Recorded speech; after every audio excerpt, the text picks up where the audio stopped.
a bit of a faster entry. So that's probably a point where people can dive and overtake on. That when it comes to the too big straights, do you think that's where we'll see a lot of the overtaking action? Do you think we'll see a few weird dives in strange places? Well, it depends on who's sitting where, not sitting racing where, because if we have um the usual top drivers at the front, then I can see some spicy overtaking happening on some corners when somebody's too close to each other. Then he doesn't want to waste too much time. Then sure, I can see that it will be a dive here and there. Um, for the back, maybe a more on a straight line, as they want to probably just take the safe route and not risk a crash, you know. So I think they're gonna go on more on the safe side. If it's a mix up between one that usually is at the front and one in the midfield, then I don't know, probably everywhere.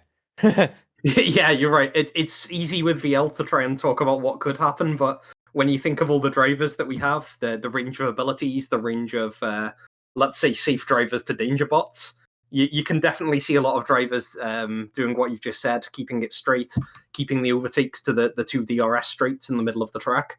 Then you've got a few that will try and send it around the final couple corners, around the hotel section, maybe around the chicane that we've just mentioned. There are lots of points where drivers probably shouldn't overtake, but then we think they're probably going to anyway. Your last experience, you mentioned the pit lane wall sending you the wrong way. Was that your last time? And was it season 4 when you raced there last? Yes. Think I didn't have one race where I didn't botch the pit lane entry. So, uh, season 4 was the last one where I fucked it again. Sorry, where I botched it again, and then yeah, I don't know if I retired, because usually I think in season 3 or 4, one of those races I retired even because I hit it on with one of my wheels and then it just came off. Well, the good news is we had Glenn to continue that tradition. He went to the USA and dinged his car on the pit wall entrance, so he is flying your flag there. Incidentally, that was my last time at Abu Dhabi. People might not remember that I used to drive in VLF1, and I've not just been a commentator the whole time. I was 4th in that race, and I was actually Travis's partner, which was fantastic. I finished behind Brandon, who was in 3rd, which is something that we don't say too much these days in VLF1. So definitely heady days. Joycey on the track, Travis DNFing. You were one of 6 to DNF. Glenn and Brandon in 2nd and 3rd. I think there are several cursed timelines involved, so we're not going to revisit them all today, but we've got quite a strong field. I don't know if you've had a look at the latest roster lock update. Normally we started our season with 20 drivers, exactly the right amount, and we've had a few missing for a couple races. We're actually missing an entire team in Alfa Romeo this week, so Nawor and Envy aren't going to be making it. Ferrari down to only 2 drivers. Have you seen much of those 2 drivers? Do you think Ferrari will miss those 2 guys? Do you think it might change the race with them gone? I mean, Glenn and Franklin, they're still here, and I feel like they're the backbone of Ferrari. Franklin obviously having sometimes more of a bad luck, but if he doesn't have bad luck, he's actually delivering quite okay. And Glenn, obviously, he usually also is always up there with the points, and I think even last season he was the most consistent driver out there. Correct me if I'm wrong, but as far as I remember. So I think that they're here is already good for Ferrari. Alfa Romeo on the other side, I mean, we see, I think in the standings as well, they're not that, they didn't have a great start, let's say nicely, so far. So even that they're missing out today will not hinder too much the project Ferrari, but it will probably be a little bit of a pain later on in the stages, maybe, if they continue that trend of not scoring and then also missing out more and more races. Yeah, well said. It's easy to blame issues on a few race incidents, but if you can't turn up to races, you can't get any points. I hope the guys are doing well in real life, but they won't be getting any virtual VLF1 pixels today. I think Nawor will make next week, but that's just me talking. I'm not speaking for Nawor there. That's just me spreading a bit of Ferrari gossip. So either way, I hope they're both back. It's going to be definitely an interesting race without the 2 of them. The other one I wanted to get your opinion on as well, we're missing 2 big heavy hitters. So one of them is the Mexican master, it's Flyer. And the other one, who's missing due to a super license disqualification penalty, is the Aston Martin driver Gaben, Sonny's partner. So Sonny and Zydox, the two drivers that most people would say are the two fastest, sorry, Somtha, are racing 1v1. They don't have teammates. Zydox doesn't have Flyer in his garage. Sonny doesn't have Gaben in his garage. They won't really be able to bring out any sort of team orders. There are no projects involved. If you were in that position, if you were a really fast driver and sort of battling against another one, how much do you think the two drivers are going to be worried about that? Are they going to be missing Gaben and Flyer, or are they just going to be really having fun with a 1v1 against each other? I mean, I reckon they're gonna just have fun, but of course they're gonna miss the other driver, especially Sunny at this point, because Gaben was still up there, sometimes hindering Zydox on having an easy pass or even losing time because he still has to overtake Gaben, obviously, and then he loses time, tire wear, and all that. Without him, Sunny doesn't have any partner that can help him. But then again, I feel like this is kind of a balancing act of whatever you want to say up there, because Flyer is also not that present with inside Ox team, sadly. So I say it's more of a balanced way how it is now than if Zydox has to fight Gabe and Anthony at the same time. So I feel like it's fair now. But then Yeah. again, like you said, these are the most, or like the top two fastest driver out there. But we have seen that other drivers, especially sometimes, can sometimes still throw a wrench into the works of those two because he just suddenly appears there and is like, "Hello, you cannot just have an easy time today." So do whatever you want to do. Yeah, well said. It's very easy to pit it as a 1v1, but we do have another 14 drivers on the grid. Any one of them could win. That's the beauty of VLF1. If anyone's interested and has some time to kill, then check out Blaze Homeworker's Twitch channel. We did a great pre-show just previewing this race, the rosters. We had Miffy and some Miffy on board. We had Impress on board, just talking about a lot of the drivers, the standings, how people feel. And yeah, if you've got some time to kill, go check it out. Don't do that now, of course. We've got a qualifying in the race to catch, but that's my plug-in complete. Last one on the roster lock, Sandro. I have to ask you about your team, McLaren. You've got Maka and you've got Wilder. Both are going to show up today. Maka's been scoring points in 4 out of 5 races so far. Wilder's had a bit of an inconsistent season so far, but he showed up with 8 points from 6th place in the Styrian Grand Prix. How are you feeling about your guys' chances in today's race? Well, I mean, Maka has also been a really good driver, and I've been telling him as well. He's just a little bit, he's not patient enough, and sometimes that costs him a spin, or he just misses out on braking completely when a safety car restart. But all in all, I can see him be up there. He just needs to be a little bit more relaxed when it comes to overtaking people and then try not to spin too much. Well, that also the same, but he's more, I don't know right now where to put him exactly because he's like practicing a lot and he does these races and practices and he's actually doing well in these. But then when race comes, I don't know what's happening. Maybe his nerves or the handling is just different, but he just suddenly starts to choke it here and there. But like you said, we've seen he can also perform when the conditions apply. So I don't know where to put him yet. It's a little bit of a hard one, but I hope that at least they won't spin today. That's that's the goal for today. Yeah, it would be great to have them not spin. It would be great to have them finish, and definitely more Maka than Wilder. Maka is a little bit inconsistent. During season 5 he showed up quite a lot of the time, but then was able to take podiums and then 2 race wins from nowhere. Wilder, I don't know how to judge him yet. I need to see more from him, our ex-BBU driver.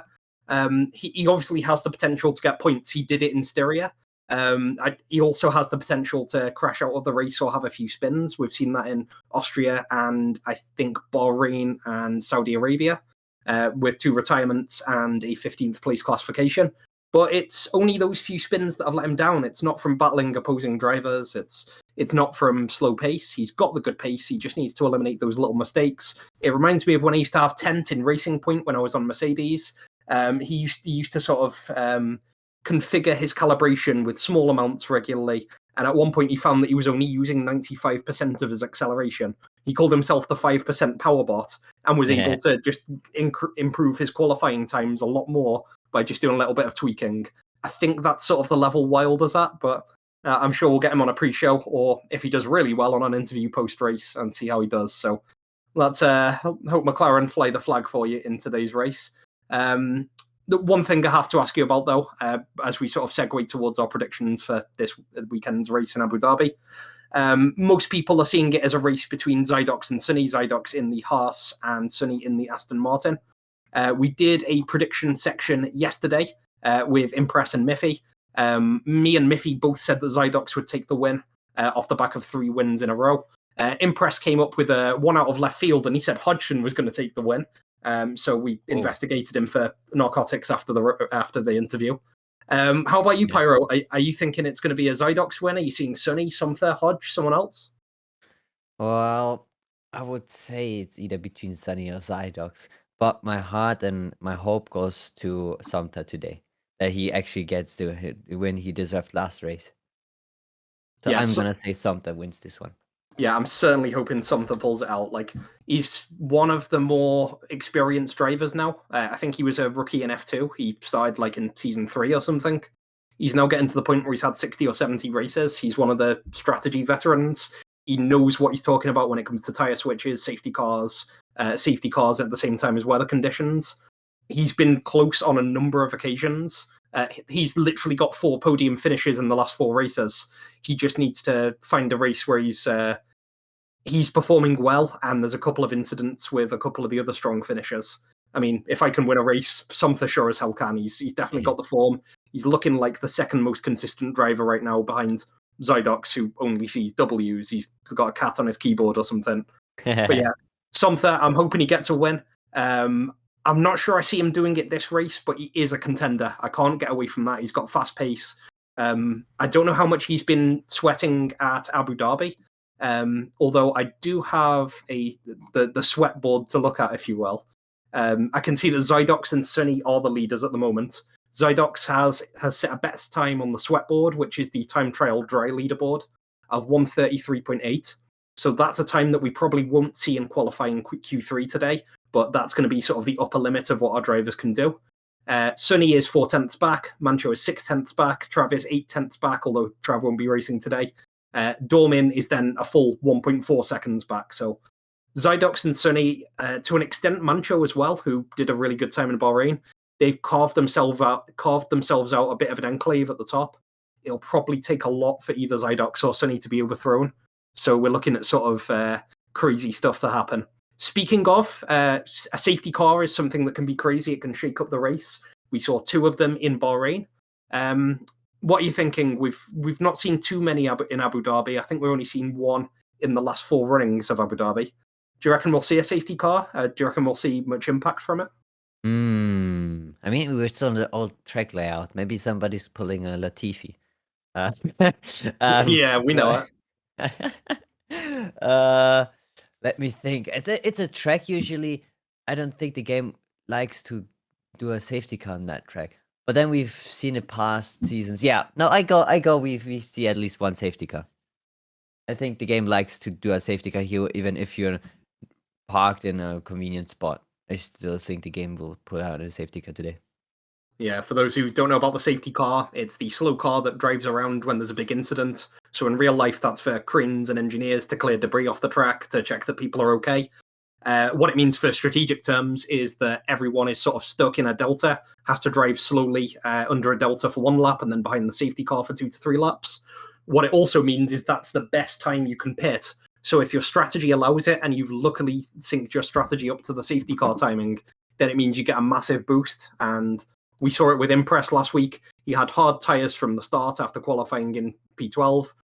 He was able to luckily line up his pit stop with the first safety car coming out, and that meant he lost not much time at all in the pits. He was doing really well, and that was one of many reasons, Gaben's re-entry being another big one, as to why he finished so highly. I think he got P6 in the end, so yeah, fantastic work from Impress, and it goes to show how important a safety car can be. Pyro, just looking at the rosters, so do any names really jump out to you? Are you expecting anything maybe from either Hodge showing up or like Blaze versus Glenn battling each other? Are you expecting to see maybe Alpine get a few points? Any drivers you're particularly interested in watching today? I mean, to be fair, I thought now that Hodgson is at Red Bull, he got his strategy down and cleared and everything. But then I saw last weekend where Hodgson again pitted in lap 2 of the safety car. I'm like, he's doing it again. So I don't know what's happening to this man. I don't. I hope he's finding his form back when he won in Austria, but when he pulls out these things, I don't think so. So I hope that I can see the likes of maybe Dormin, because he's also been up there, and Mancho. They've been consistent in the upper field of the midfielder to maybe today show up, and I don't know if it's benefiting of the safety car or not, but maybe they can find today that podium position. I'm confident. One of those two, Dorman or Mensch, I feel like turn up today and be like, hello, we also can find a podium position. Well, Red Bull are looking very scary, Sandro. We've had some predictions yesterday. I said that AlphaTauri would appear in the top 8. Miffy said that there was a 50% chance that all of the Red Bulls would be in the top 8. And there's a lot of expectation surrounding this Red Bull team performing very strongly.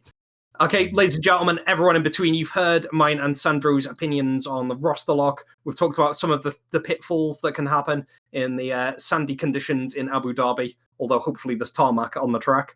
And we're all ready for the main event. I'm personally excited.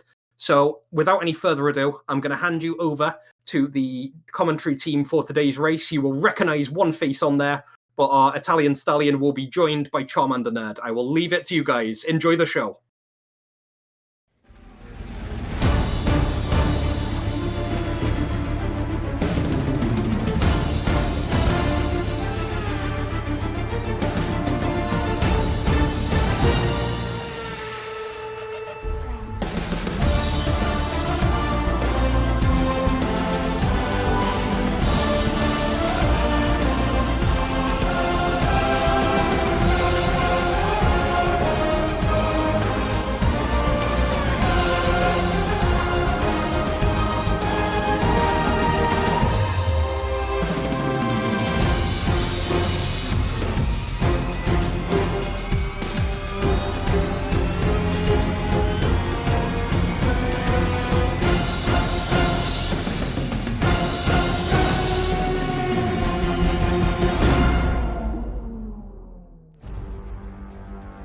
Hello, ladies and gentlemen, and welcome to the Yas Marina circuit in the United Arab Emirates. I'm joined here today by my co-commentator Kapyrafire as we take you around this anti-clockwise circuit. It has 21 turns, 12 to the left and 9 to the right, a grand total of 2 DRS straights. P1 starts left-hand side of the grid going into turn 1. It's a somewhere in between of a racing and driving circuit, which hopefully means we get the best of both worlds. The chances are of a safety car are low, but as the 2021 season finale has any history to say, that means nothing in reality. The 3 compounds of tyres are C3, C4 and C5, the softest 3 of the range, and it's going to be interesting to see what drivers make their choice going into this qualifying session. Kapyrafire, how are you doing? I am doing wonderfully. How are you doing? I'm not too bad. I'm looking forward to this qualifying session. Nice. So, how do we think the drivers are going to find this track? We know it can be a difficult track to get on the best of days, but when you start adding the knockout of qualifying, do you reckon we're going to see some surprise fallouts in this qualifying session? Yes. And you know why? It's because invalidation and spinalas. Because this track is known for both of those worlds. You can spin easily, especially in Sector 1, and you can easily invalidate it, especially in Sector 3. So, in both worlds, there's gonna be hopefully some surprises. Yeah, I very much agree. It's interesting to note we are on the old layout of the UAE circuit, so the chicane just before the hairpin at the start of Sector 2 is still around, and the start of Sector 3 has its sort of windy chicanes in there, so it adds a lot more technicality to those parts of the circuits, and it's going to be interesting to see whether the drivers adjust to this and are able to keep their car pointing in the right direction. I mean, So, sorry, I just wanted to ask you really quick. Do you like the old layout or the new layout more? Because I like the old one more because I played now on the new one, and it's a little bit more boring, myself. I feel like. yeah, I know what you mean. The problem with the old layout is it's very slow. Yeah. If we're being honest, you're not driving Formula One cars to go slow. You're not there to sort of trundle through windy chicanes, which those add, but it it adds a lot more technicality, so it gives you places to find time. So there are pros and cons to both, but as of yet, I don't have a preference. I will probably lean to the newer layout, but we'll have to see as time goes on. Alright, fair enough. We see Shadow Hopper rounding the final corner here to start his flying lap. He's going to be the first one to set a time unless he invalidates. He takes turn 1 quite nicely there. Got to make sure you don't run out wide. Interesting to see whether he runs flat out here. I didn't hear a lift, but sort of time will tell. Usually you don't lift there, right? Yeah, you lift if you start to feel your car going a bit weightless and you feel the back end stepping out. But very often if you start losing traction there, your car's already gone. So Just spinning this one. yeah.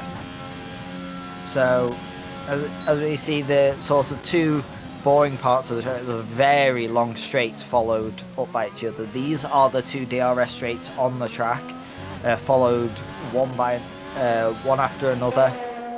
Two separate detection zones. That means you have to choose your overtaking points carefully on this track. You can't just sort of blitz past on the first DRS straight because the driver all behind will get DRS after. So it's going to be interesting to see when it comes to the race whether drivers can manage that effectively. Yeah, that's also very interesting that you pointed that one out, because I feel like if you can make it up that the other driver has a DRS behind one, then you can either overtake on the first straight and get a better exit, so the second straight, which is a little bit shorter than the first one and a little bit more curved, that you can actually have more benefit out of that than if you wait until the second and overtake him there. But then again, you will need to use more ERS because of course the other driver has DRS and is closing up the gap. So it's always a little bit of a battle, and it's nice to see the mind games the drivers are playing here. And while I talk about DRS zones here, Sunny just shows us again that he belongs to the top of 2 seconds to second place. Holy shit. Yeah, as we see Mancho coming in with the P2 time there, over a second and a half off Sonny's time. So Sonny's really put a gauntlet down there. Obviously, he's sort of challenging Zydox, we presume. I think that's his main rival for this race, but he's really put down a gauntlet. As we see Maka comes in with another P2 time, still 7/10 off Sonny's P1 time, so that is really looking like the time to beat this session. Yeah, where we say that Zydox is also starting on his hot lap. While Shadow Hopper, sadly, he has not a competitive so far. He's only a 149, so probably just backed out of that last lap he did, or just had a slight mishap. And now let's see how Zydox is doing on his lap time. Yeah, interesting comes through Sector 1. Obviously, we have no relative deltas as this is his first lap. So we're sort of in the dark as to where he is relatively as you are, but we can assume a Zydox lap is going to be relatively up there comparative to Sonny's time as he comes into the chicane after the first DRS straight, hits the apex there nicely, gets the car round, mounts the curb a bit. He might have lost a bit of time there, but I'm going to quickly throw over to our man in the pit lane. Cradham, what have you got for us? Yeah, sorry to interrupt, Charmander, as Zydox just tears around the lap. I just wanted to meme on our race director, Blaze, who came out for an outlap, and then as he was setting his ERS up to maximum, making sure the settings were right for the start of the flying lap, he spun around the second last corner and slammed into nearly the pit wall. So I think he was doing a tribute to Pyro. Back to you. Oh, thanks for that intro. As we see Zydox coming around the final sector here. Gonna see what his lap time is. He cuts that corner quite a lot. Be interested to see whether he invalidated or not.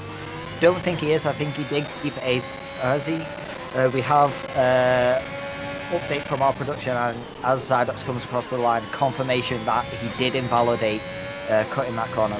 Very unfortunate for him. I don't think he will have enough battery to go around again. He might have to come into the pits, put on a fresh set of tyres and go out again, but we'll have to see what his final decision is. I mean, he validated, but the time still showed at 1:35. Oh, I watched exactly over that one. So that would have put him in P1, 2/10 clear of Sunny. So he has the pace, and apparently even 2/10 faster than Sunny's time. But we don't know that if it was a little bit more because he cut it so much, or he actually is 2/10 faster.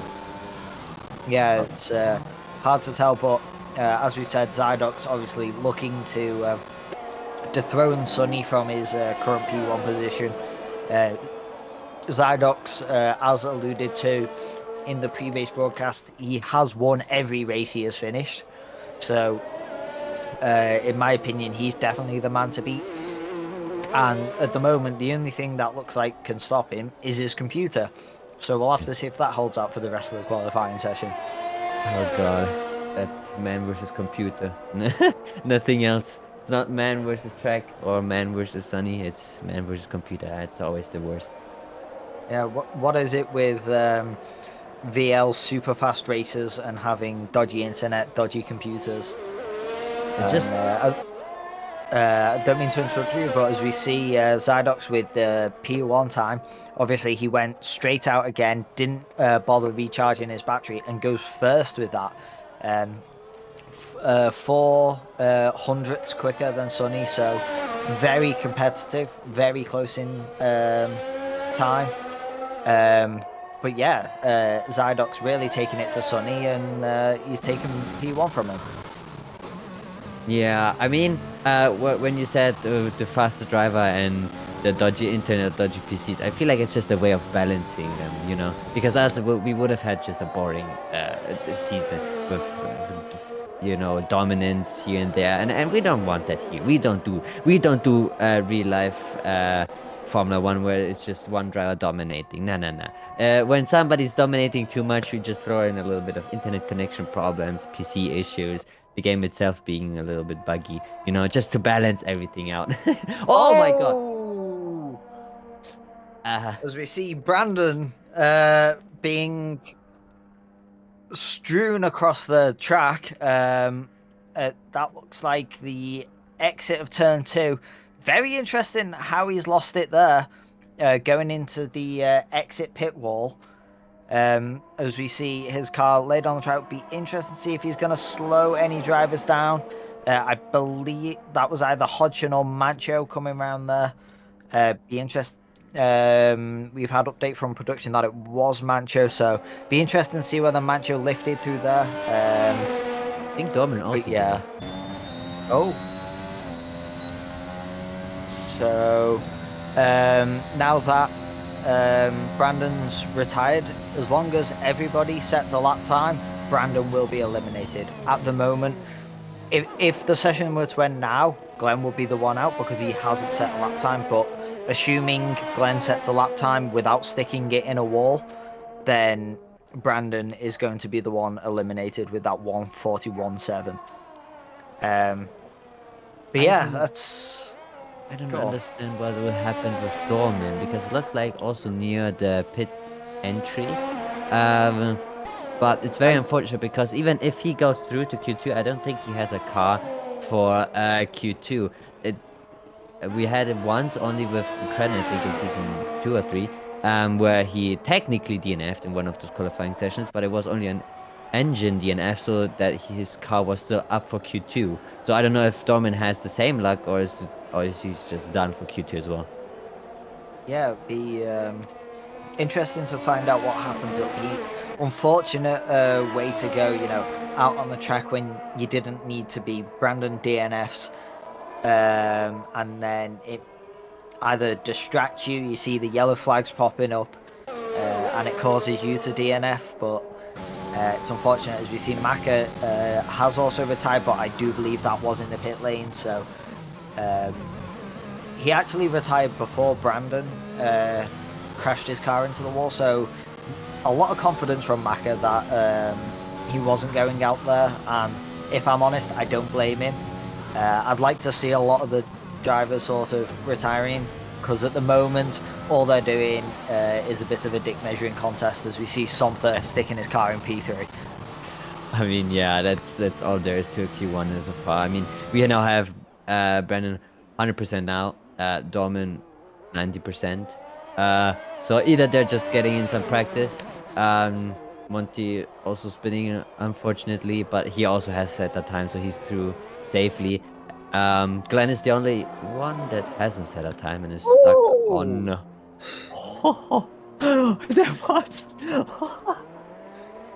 That was a little close.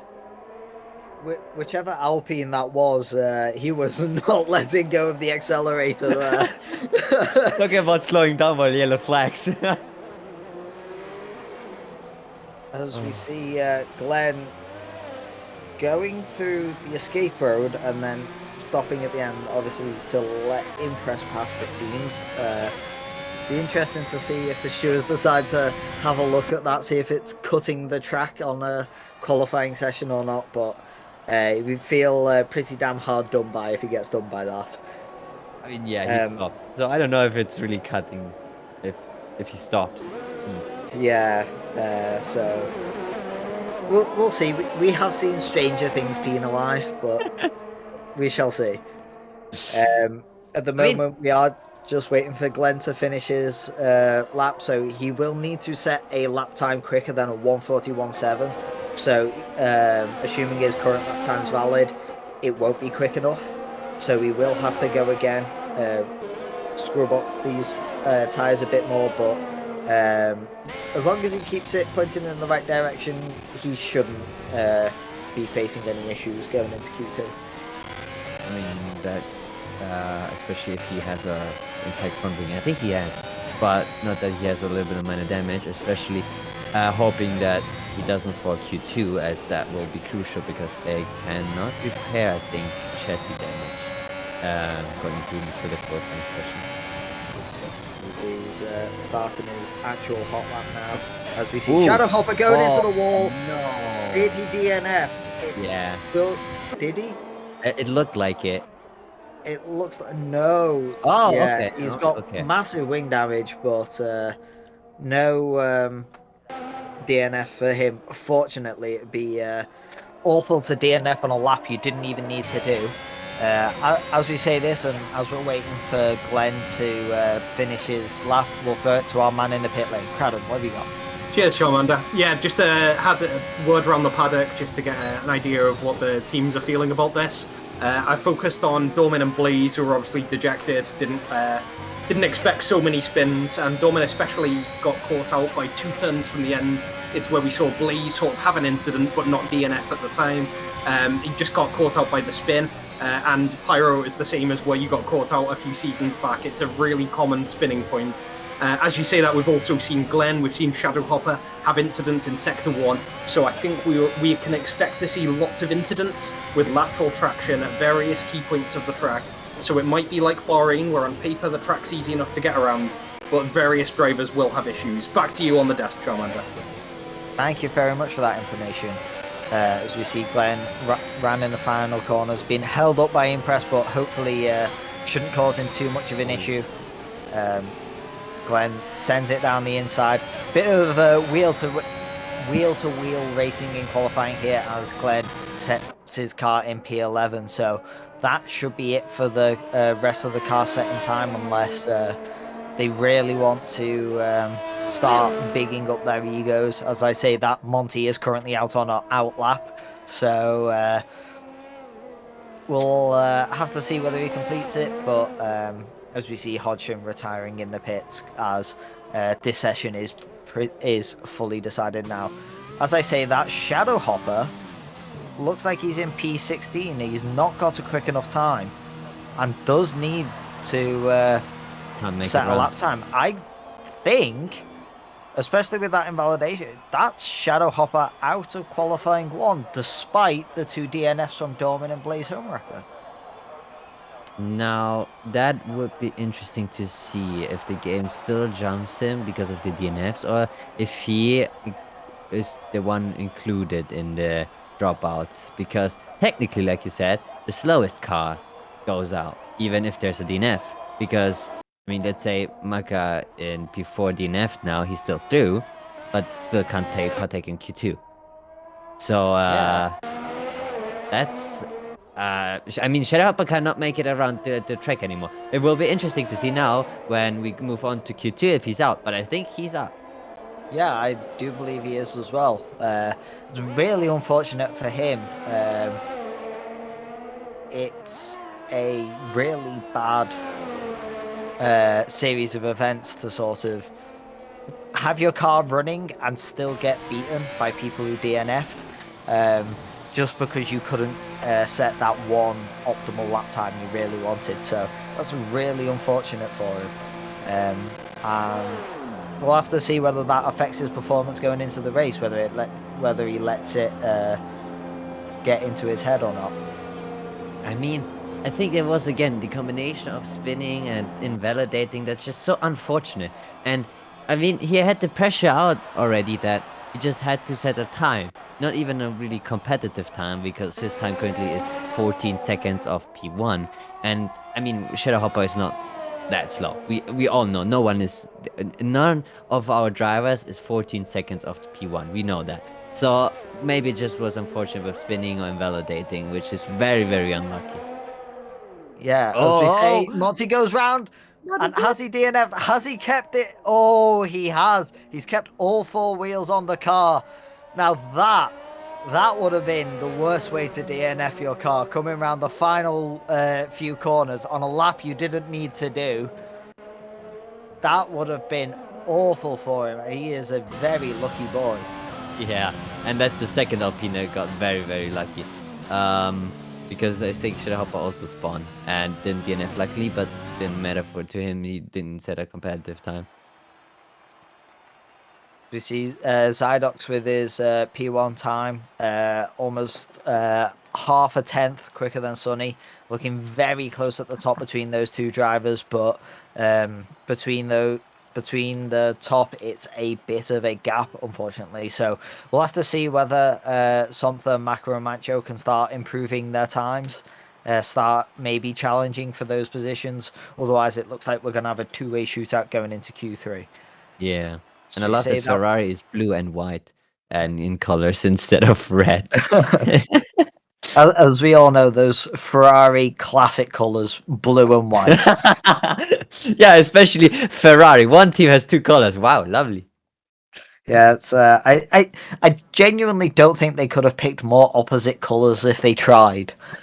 Because Ferrari usually is red and black, and they've decided to go for blue and white. So I mean, you assume it's not hard to pick a team and assign it a color, but apparently Codemasters, it's really, really hard. Yeah, you know. it's maybe inverted colors, who knows? I mean, the game, touch wood, I'm touching all the wood I have right here. The game seems more stable, so if that's a sacrifice we've got to make to at least have the game running okay, then so be it. But We'll see. As we go into Q2, important to note, the tyres that you set your fastest lap on in this session are the tyres you will start the Grand Prix on. So at the moment, Somther, Impress, Wilder, Maka, Monty and Carlos all have the medium tyres equipped. So it's going to be interesting to see whether that is their fastest lap times and whether they make it through to Q3, beg your pardon, on those tyres. So we'll have to see. This is where the strategy calls come in. Pyro, if you were racing, what tyres would you want to start on here? I've always opted for a racing strategy over a qualifying position. Meaning I would always try to get through in mediums. Depending how close I am, obviously if I'm more than a second off, I would try to go for the soft to maybe challenge the top 10. But if I'm close, I would still try to go for the mediums just for the strategy in the race, as you get points there and not in qualifying.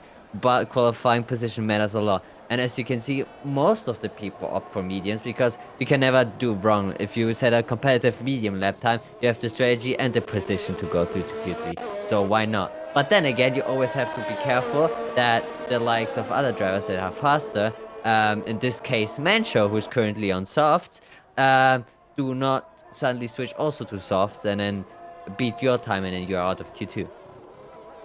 As we said, I think Mancho has shown a preference for the soft tyres. I don't believe in any time he's gotten through to Q3 he's started on the medium tyres. I think he's always chosen to start on the softs. I could be wrong with that, but it seems every one I've watched, it seems he's chosen to start on the soft, so that's definitely seems to be a stylistic choice rather than a outright strategy call. So be interesting to see whether that pays off for him or not.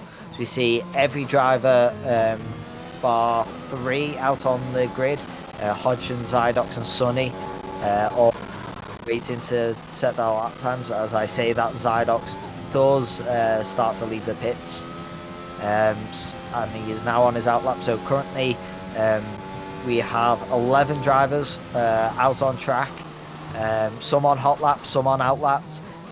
Be interesting to see which drivers are good at finding that pocket of empty track to start setting their lap times with. Yeah, but sometimes the first one to set a hot lap, as he was the first one out. Zydox obviously making way. Sounds really lucky that he had him just before the straight, so he can make way without really impeding him. And we can see he does a pretty decent lap time, but it's not the fastest from Q1. If I read the telemetry correct, looks like the fastest was 17.56. So, oh, and he did a 75.10. But don't pin me down. Oh, as he just goes a little bit wide over there. Hopefully that didn't invalidate his time. Okay, still good from production. That means he can still set his time. Hopefully didn't lose too much time. Let's see what his time is, because every other driver that will cross the finishing line has to compare his time then to Sumter time and obviously wants to beat him so they can be safer in Q3. Let's see, he goes to the final corner. Well, we say that Franklin retires and also already out of in Q2. And he sets a 136.4, which is very, very nice. I think the time... Yep. If we can... As we see Somther coming round the bend here, we believe, yep, Franklin was just DNF'd on the right there, so it looks like coming out of turn 4, he just lost the back end of the car. As I was talking about that before, if you feel your car going, it's also very difficult to save. As we see Wilder and Mancho deciding to do a sort of pirouette together. I mean, it's very pretty, but lads, it's not what you're driving an F1 car for, so... They had just a date in the middle of the track, you know? Just facing each other. Kiss. So, yeah, it'll be interesting to see what happened there, but, yeah, that looked like not ideal for both drivers. obviously, hopefully no damage for either of them, but obviously hard to tell without minute analysis. So we'll still see. As Sonny is out on his hot lap on those medium tires, it looks like they're his tires of choice. Be interesting to see how fast he can go on these. Our current benchmark is a 491. I believe Sonny should be able to sort of obliterate this time. I would expect maybe a high 135 from Sonny if Q1 times are anything to go by. But we'll see what he manages to do as he comes through the end of Sector 2 here into the second DRS straight, keeping close to the wall, keep as straight a line as possible. Moves out to the right hand side into this technical chicane, touches the curb on the outside. Purple Sector 2 from production here. Looks like he's setting a very nice lap time. He just needs to not invalidate it now. So we see Zydox going first with a 135.5. Now that is a gauntlet for Sonny to beat. As he comes into Sector 3, we'll have to see whether he can beat that. He's going to meet up a bit of traffic as Impress moves out of the way just at the right time. Don't believe he cost Sonny any time there, putting a lot of faith into his other driver. Bit squirrely coming around the corner there. And a slow exit, but he still manages to stick it P1 with a 135.3. What a lap, 1.1 seconds quicker than P3. And you cannot forget his Q1 time was 135.2, and it was on softs. So only being 1/10 slower on a medium tire. I mean, obviously he didn't push out all on Q1, but it still shows on how quick he is. Same with Zydox, obviously. Yeah, that's why I was expecting a sort of a high 135 going off his Q1 times, but he's decided to say, sod it, medium tires, nah, they're as quick as the softs, let's do this. So, as we follow Hodgson round on his outlap, he is on the soft tires. Be interesting to see whether he can knock Sonny off that P1. As you said, Sonny's lap time in P1 was only a 10th off, and Hodgson couldn't even match that on softs, so I don't believe Hodgson will be able to beat this time, but we'll have to wait and see. Always here for surprises. But as you said, I don't think he will manage it. I think Sonny and Zydox are pretty through. But starting from Prix and downwards would be interesting to see if Hodgson will make an impact. The same goes for Mancher, who's also now on an outlap, which first outlap was shit. We just had an update from production that Mancho is now on the medium tires, so he set a relatively slow lap on the soft tires, thought, nah, these aren't the tires for me, and decided to go for the medium tires, probably looking at what the rest of the other grid is doing.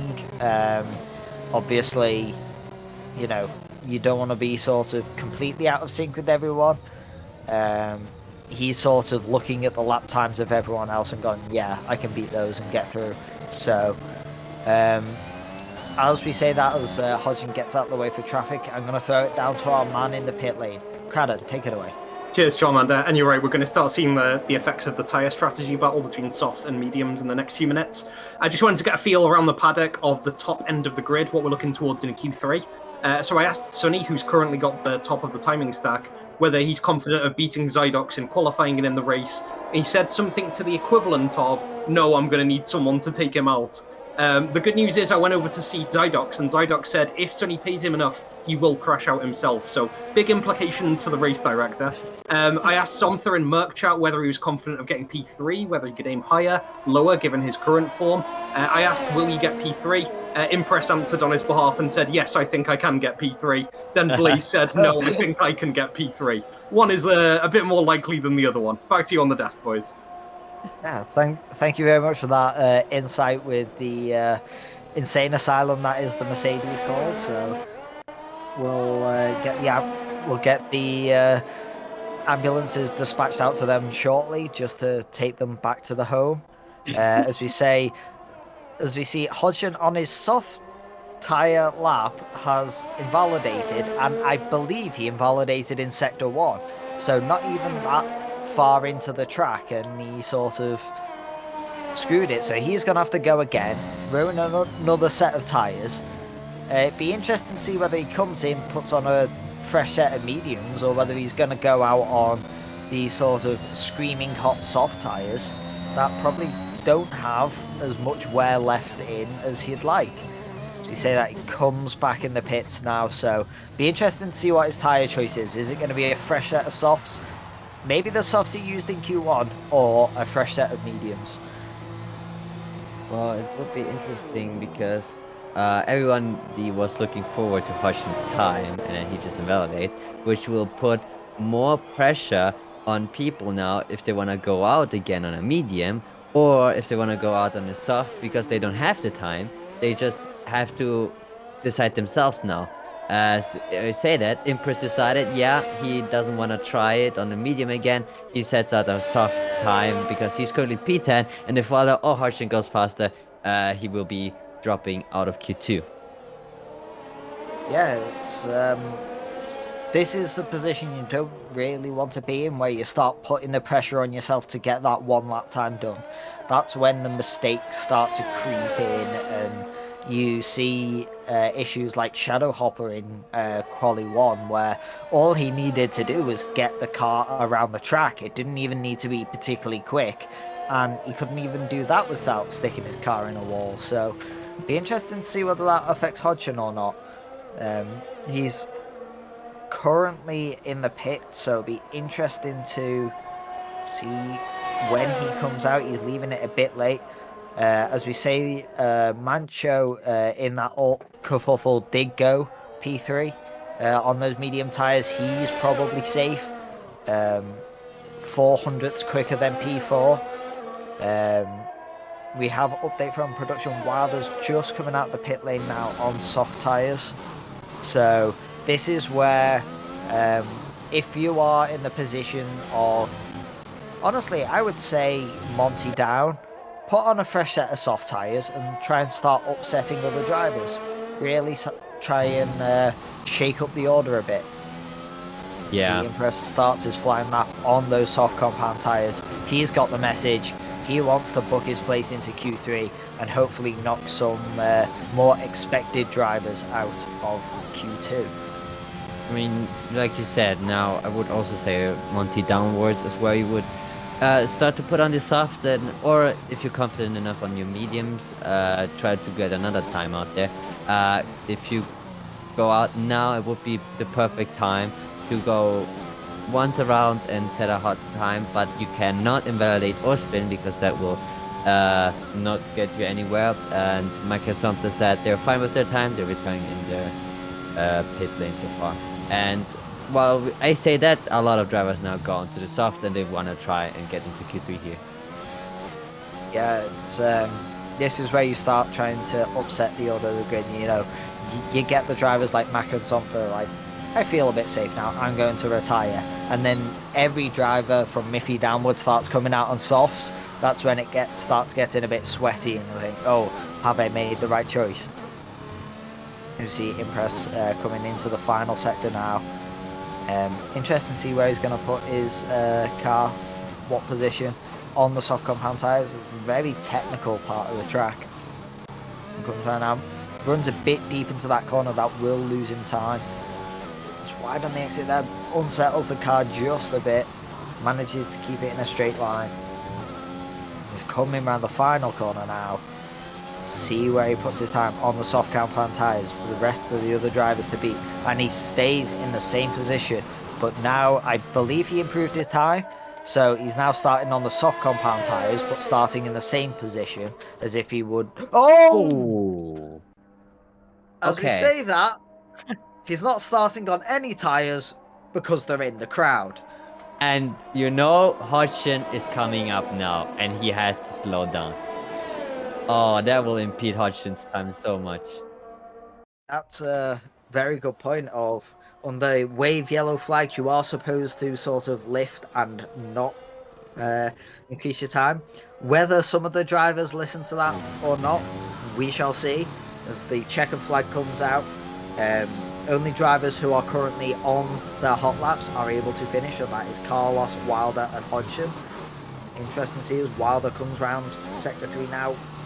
Back end really wanted to step out there, but he managed to keep it pointing in the right direction. As he runs over the corner there, I do believe he invalidated his lap time. Wow, we've had update from production that he's fine. That surprises me. He was definitely all 4 tyres across there, but so be it, as he stays in the same position. So Wilder has been eliminated. Now we need to jump to Hodgson. Is he going to improve his time? And Hodgson has invalidated his lap. That means Hodgson can't improve. He is out of Q2. So we have our 3 eliminated drivers. It doesn't matter what any other driver does. Our eliminated drivers are Wilder, Hodgson, and Franklin. And Impress, because he crashed his car. Yeah. As we were saying, we were expecting some upsets into this qualifying session, and it'd be safe to say that is one of them. We've had Hodgson out-qualified by both the Salzburger brothers, Glenn, Monty, who people had as their dark horse for scoring points, is now in a very good position to sort of take them into the race. Yeah, I mean, Hodgson was very unfortunate that he vetted his first time. Then, as you said, it was interesting to see if he would put on some fresh tires, and he actually did, some fresh soft tires. But then had to technically slow down because of the incident with Impress, and then decided to also invalidate his final lap time. So he didn't put a time in there, and that means he's out of Q2. And even starts behind Wilder and Impress, who also DNF'd. Yeah, so that leads to a slightly more spicy qualifying 3. We've got obviously Sonny and Zydox battling it out for P1. Then we've got a sort of midfield pack of Mancho down to, I would say, probably Miffy is probably that little group. And then we have the final group of Monty, Glenn, and Carlos. As we saw, Impress DNF'd at the end of that session, so he will not be taking part of Q3, and he will start Q10 or P10. Apologies. Yeah, we'll have to see what happens going into Q3. Oh man, now I'm really hyped. I mean, Zydox and Sunny are in the league of their own, so we have seen it on Q2 now on the mediums. I mean, I'm always up for a surprise. Maybe some of the drivers in Q2 still weren't pushing as hard as you would usually in Q3, because in Q3 you have nothing to lose. You said one time that is the fastest as you push the maximum you can, and then the second try you do is you go full out, because even if you crash at that point, it doesn't matter. You at least risked it, and you can still partake in the race. And obviously, you want to get and try to challenge that P1. Will be hard with Zydox and Sunny up there, but not impossible. We have seen more surprises. Yeah, we'll have to see which drivers can sort of hold their cool. As we've seen multiple times at this track in this qualifying session, if you lose concentration for half a second, you're going to spray parts of your car all across the track. So this qualifying session is really sort of going to show you the calmness of some of the drivers. So we'll see, as we see Somford being the first driver out on track, wanting to get his banker lap, as we call it, in quite early. Banker laps where you don't go all out, you sort of save a bit in the tank, but you want to make sure you get a nice valid lap. Yeah, it's always the first one going on. He wants that clean air. He wants no one in front of him impeding him, and I think he also just want to try and have his cool, so he doesn't have to worry about anybody in front of him maybe being also on a hot lap and not moving out of the way, which is fair. That also means he doesn't benefit from track evolution, but I mean he will go out eventually later on as well, like everybody else will do. So far, everybody's out besides Glenn, who waits and probably sees what the times are gonna be before he heads his first run. So, as we see Glenn, the only one in the pits right now, he's probably going to wait for everyone to set their lap times and sort of have a nice free track for himself. But yeah, interesting that he wants to stagger himself from the rest of the grid. As we see something coming around to start his outlap now. Oh wow, I was tripping. I was thinking, wait, where's the time? Completely forgot that he was on an outlap.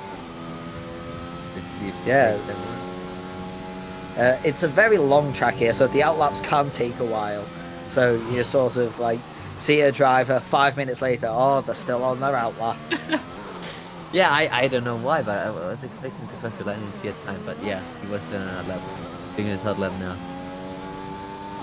Some yellow flags, but I think there was just driver slowing down to form a gap in front of them, which everybody did besides, I think this is Carlos, who's right behind Manshaw.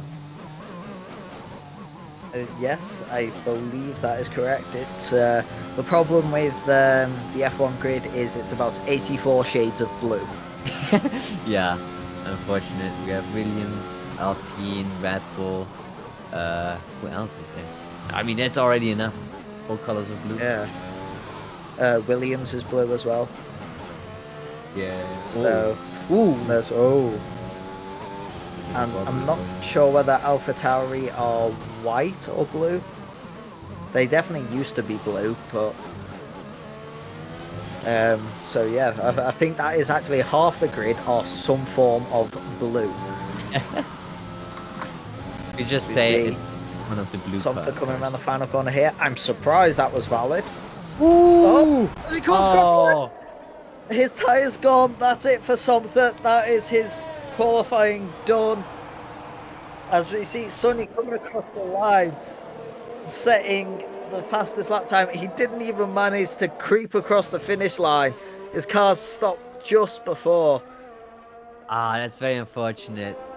He just upset too much the car, and the car was not happy with him taking too much curb and then just spun it around. Oh no. That's upsetting. And off the back of that, I'm going to throw it down to the pit lane. Cradden, what have you got? Yeah, Charmander, I haven't got anything as exciting as what we just saw. Somtha was definitely going to be fighting for P3, but no longer. I just got an insight into the Red Bull call. Obviously, everyone was really talking up Red Bull. Hodge is really disappointed with his invalidations in Q2 not getting through. I asked Mancho and Miffy about the toe strategy. Are they going to try anything on the long straights? They said they're probably not going to try it. At that point, I reminded them that they were this week's racing rivals against each other, and they stopped talking to each other a bit. So we'll see if anything happens similarly for Mercedes after Somtha's DNF. Only Carlos left in the running for that project. Back to you on the commentary team. Thank you very much for that insight. You see Glenn is now on his hot lap. Everyone else has set the time. It's a rough order with Sonny taking that P1 1.5 tenths from Zydox. And then we have the group of the other drivers. Maka sort of a bit in his own world there. Sort of 4 tenths off Zydox and another 4 tenths off Miffy. So he's a bit in no man's land there. I think he's still happy about that one. Rather P3 with no man's land than having to fight for the lower side. But I think he will be more happy closer to the first two, but I think he also knows that they're just different kind of people. Yeah, I think I've been in that position before where you're P3 and you don't see a driver the entire race. So it's definitely not the most fun place to be because it can be quite boring, but you'll definitely take the points, especially with you being his team captain.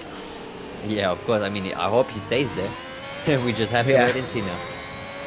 You see Glenn coming across the line, setting P5 right in the middle of the pack for him. As we see him run really wide on that track. Dubious to say whether that's a cut or not. We'll have to see. So we'll see Whether the drivers, when they come out, start to go all out, there's a bit of a downtime now where we wait. The drivers wait for the clock to tick down, the track to develop a bit. We'll have to see if anyone else tries to come out and set a lap time. As you can see, any movement in the garage at the end there? No, I believe that was a car going back into the garage. So it's a bit of a downtime now while we wait for the drivers to come out. You know what's surprising, actually? That Mancha is 2.5 seconds off the lead. I didn't expect him to be that far off the lead. Where's Glenn going? We cut the track again. We'll see. Okay, that was interesting. Yeah, but I guess I was saying, it's weird to see Mancha half a second off Carlos and even 2.5 seconds. What is he doing? Well, he's racing on a different track. I think that is a bit of protest as to what was said in VL Racing General. He might have been called out for that chicane at the end of the hairpin, so he's starting to take a few liberties with the track limits on his in lap. But he's racing the new layout already. Well, that was interesting. I mean, obviously not gonna set any times there. Even if he would have said one, it would be invalid. Yeah, maybe he's happy with P5 so far and just wanted to do some banter. But yeah, so far, well, my God, these shades of blue are just crazy. My mind is not. Monty and Carlos are on different teams, right? Yeah, Monty is Alpine and yeah. Holy, I was thinking for a minute, since when are Monty and Carlos in one team? Okay, no, it's fine. But interesting to see. Carlos usually is also a quick driver. He's so far 2 seconds off the lead in P7. Let's see what we will expect. We will expect the drivers coming out soon. Track Evolution obviously has developed a little bit. We have 3 minutes to go. The latest you want to go out here is 2 minutes, so you can go out once and set a hot lap. Ideally without invalidating or spinning. That means right about now we should see people leaving, and I think Mancha is the first one that takes or goes out. Yeah, it'd be interesting to see whether someone tries to snipe him and get out in front of him. As we see someone at the end of the grid, believe the bit from production that was Miffy coming out of the pits. He's now going to be first on track. Means he gets a nice clear track in front of him. Downside is there's a lot of pressure on you because you're the first one to set a time. So we see Sonny also leaving the pits. Drivers starting to filter out now. You want to make sure you're leaving about now at the very latest. So it's going to be cutting it tight if you're still in the grid around about this point in time. You're going to have to sort of floor it a bit. As we see, I believe Glenn's still in the pits. I can't see anyone else in the pits. I think everyone else is out on track, so it's looking like Glenn's not going to set another lap time. He's decided that's it for him. Yeah, maybe the only as we say, as he retires from inside the pits. The only thing I can say that he didn't have a fresh set of tires is what I can guess there. Is the only thing I can guess, really. I mean no, go ahead. Sorry, I lost my train of thought. Yeah, if you've not got a fresh set of tyres, you're probably not going to beat your time. It might have been worth going out on his Q2 tyres again. You're not allowed to use those during the race. The tyres you are given for Q3, they have to be returned. So, see Miffy rounding the final corner here to start his flying lap. Will be his final flying lap of the qualifying. As we see, Carlos has lost it at turn 12. Don't know whether he's managed to pick up any damage doing that, but he's going to be cutting it close whether he'll make it back to the start-finish line in enough time to start his lap or not. Be very, very close.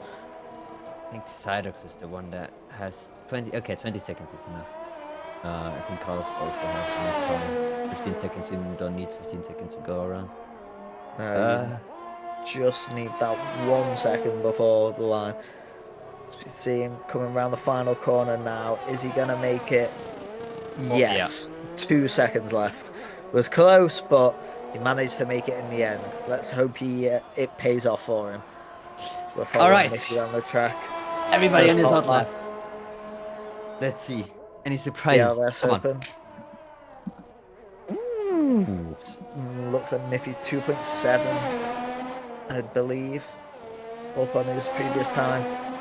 Wamini's in the same position, but a far way from the cars behind him, so very nice position to put your car in.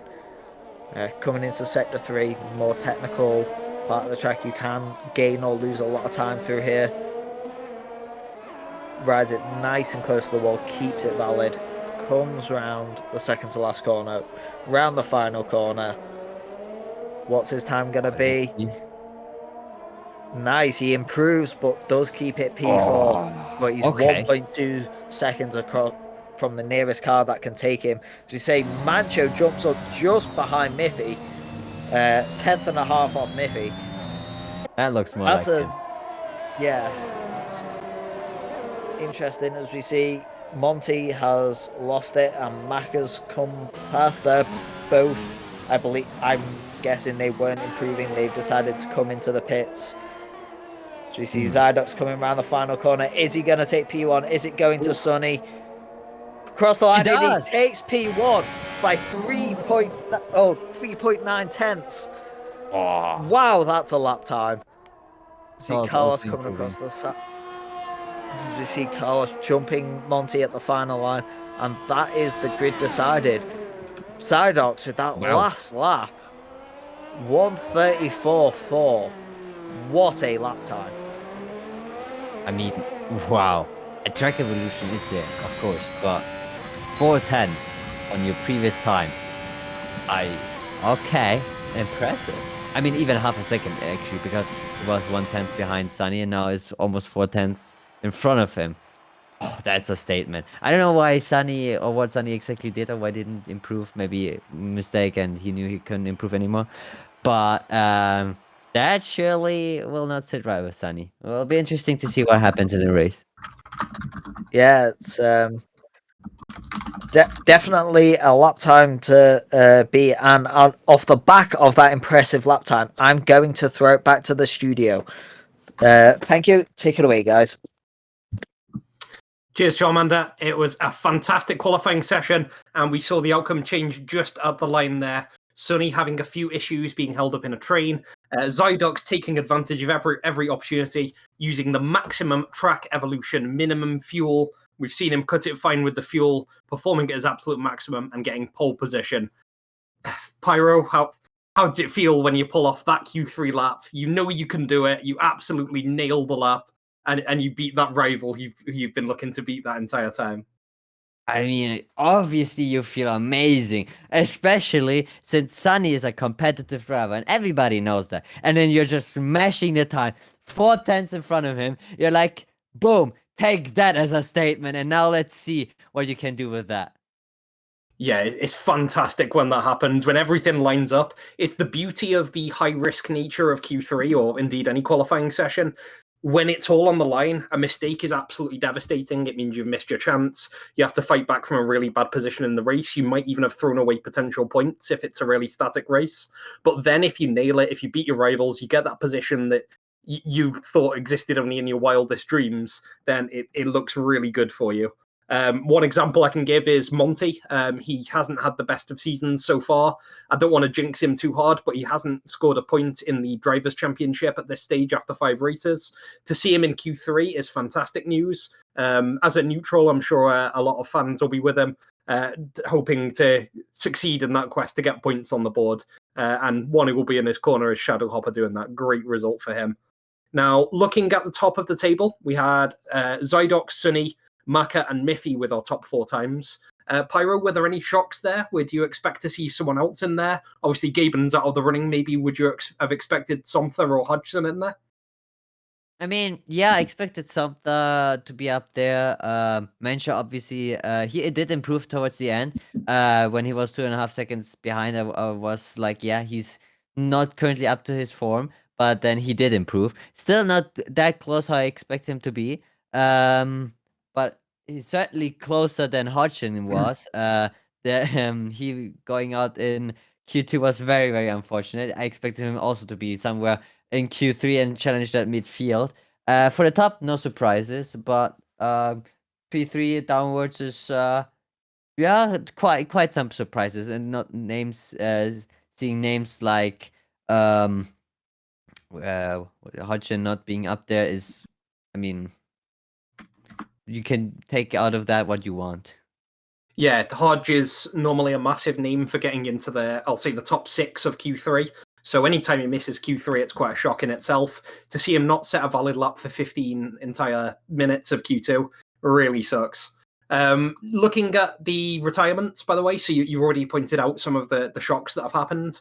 We saw 5 retirements in that complete qualifying session. We saw, if you remember back, viewers, we saw Blaze and Domin retiring in Q1. We saw terminal damage to Franklin because of a player lag issue. And we saw Impress also DNF in that Q2 session, just set P10 and then sent his car into a wall. As Charmander remarked, the tyres went into the nearest crowd. And then Somther took a DNF. We also saw Hodge have a lot of invalidations. Looking back at the times for Q1, when drivers in theory have a lot of time to practice, prepare, and set good times, we saw Impress 2 seconds off the pace. We saw Glenn and Wilder 3 seconds off the top of the field. And we saw Shadowhopper not being able to beat that time with about 9 seconds back from them. With a lot of drivers struggling to just get around the circuit safely, do you think that's going to change the race? Do you think we'll see our drivers be a bit more safe and not take many risks? Or do you think we'll see drivers take the mentality of, there are a lot of incidents, you only live once, YOLO, let's have a go soft tires, overtake turn 1, it's chaos. How do you think the race is going to go? Kind of both ways. Even if you don't want, I still think some drivers gonna be like YOLO and bean it completely, while the others are like, I'm more safely. And then suddenly you see a car in your mirror is like, he's coming too fast in this corner, and then you try to dodge him and just cause more chaos where you don't want chaos to be. And especially with you have a car that's fully loaded with whatever they load onto that, my brain. But they are more heavy, and we already saw them spinning on the first sector on the long right-hander. Even if you try to stay safe, the car behaves differently. And if there's just one car spinning, you just have chaos ensured, 100%. Yeah, it's so easy, especially in lap 1, turn 1, or even in that first sector. Just have one car incident cause a giant chain. We already saw in qualifying 1, when Glenn had an incident, his car wasn't on the racing line, but it was in the middle of the track. Shadow had to take evasive action to get his car out of the way of a collision. And as a result, that caused him to spin. It's those sort of domino effects, those sort of chain reactions. It creates a lot of unpredictability. It really sucks for those drivers like Sunny and Zydox, who can almost like mechanically, obsessively nail out perfect laps one after the other. But near the midfield, near lap 1, turn 1, it's that sort of pile-up effect which makes things absolutely brilliant to commentate on. I don't want to wish demolition derbies on our drivers, but it certainly would make for fantastic Twitch viewing. So anyone who's in Twitch chat, let us know. I can already see some of our favorite spectators in there. I can see our favorite Jeff Fabs in the crowd as well. Let us know how you're feeling. Let us know who your favorites are, what you expect to happen, or any messages for the chat or anyone else. Before we cut to the race, though, all of our drivers completed qualifying, and they are arranged in a grid based on, in some cases, good pace, and in some cases, DNFs. Let's take you through how our drivers will be lining up today in the Abu Dhabi Grand Prix, round 6 of Season 6. So we expected them to be top 2. They are top 2. Zydox, who is yet to not win a race after finishing it in P1, pole position. Sunny next to him, 4 tenths back. That could have been closer. Final lap issues. Maka and Miffy lining up behind them. The first vestige of Red Bull getting in there. Just behind Miffy is his project teammate and incidentally racing rival. It's going to be our boy Mancho in P5. Next to him is going to be Glenn, who decided to honour Abu Dhabi by visiting every postcode in the circuit, in the surrounding area on his way around the track. We have Carlos with a great performance in P7, and I love seeing Monty get into Q3. Two sort of underdog drivers on that row. I want to see them perform well and keep their heads as they start the race. Somtha had a very difficult DNF at the end of his first hot lap in Q3. He DNFs, so he starts in P9. Impress's DNF in Q2 ensures that he starts P10. Two starts straight from retirement. Could be fun. Wilder and Hodgson were eliminated in Q2. Hodge, after a lot of invalidations, will he nail the circuit? A lot of questions being asked of our senior Red Bull driver. Franklin coming back in P13, had a few computer issues. He's got the race to put a recovery drive down. Same with Dorman. He's going to look for a driver of the day performance with some recent really fast pace. Looking to the back of our grid, we have Blaze, who sent his car wall-bound in Q1, and next to him is Shadowhopper, who couldn't really find a competitive time in Q1, but he's got 28 laps with which to do that today. It's worth noting that there were a couple of super license penalties to negotiate as well. So if you see Maka or Hodgson drop down the grid when we get into our formation lap, that's where that has come from. The grid that you've just seen comes from the qualifying classification and may change for those two drivers. So Pyro, how are we feeling for this one? Is there anything you're looking to particularly happen? Is there one driver who you want to be watching straight up, or are you just excited for the start of a VL race like normal? I mean, I'm always excited because it's real. Everything can happen. I have no prediction whatsoever, especially Abu Dhabi. I've seen everything happen in Abu Dhabi. So I just sit back and enjoy the chaos or whatever is happening. Well, I hope you can all take a leaf out of Sandro's book, everyone in Twitch chat. Get your eyes peeled, put on your favourite spectacles, enjoy whatever happens. I'm going to hand you over to the race coverage from our commentary team. You know Sandro Capyrafire already, but he's going to be with Charmander Nerd to bring you that goodness. Enjoy the race.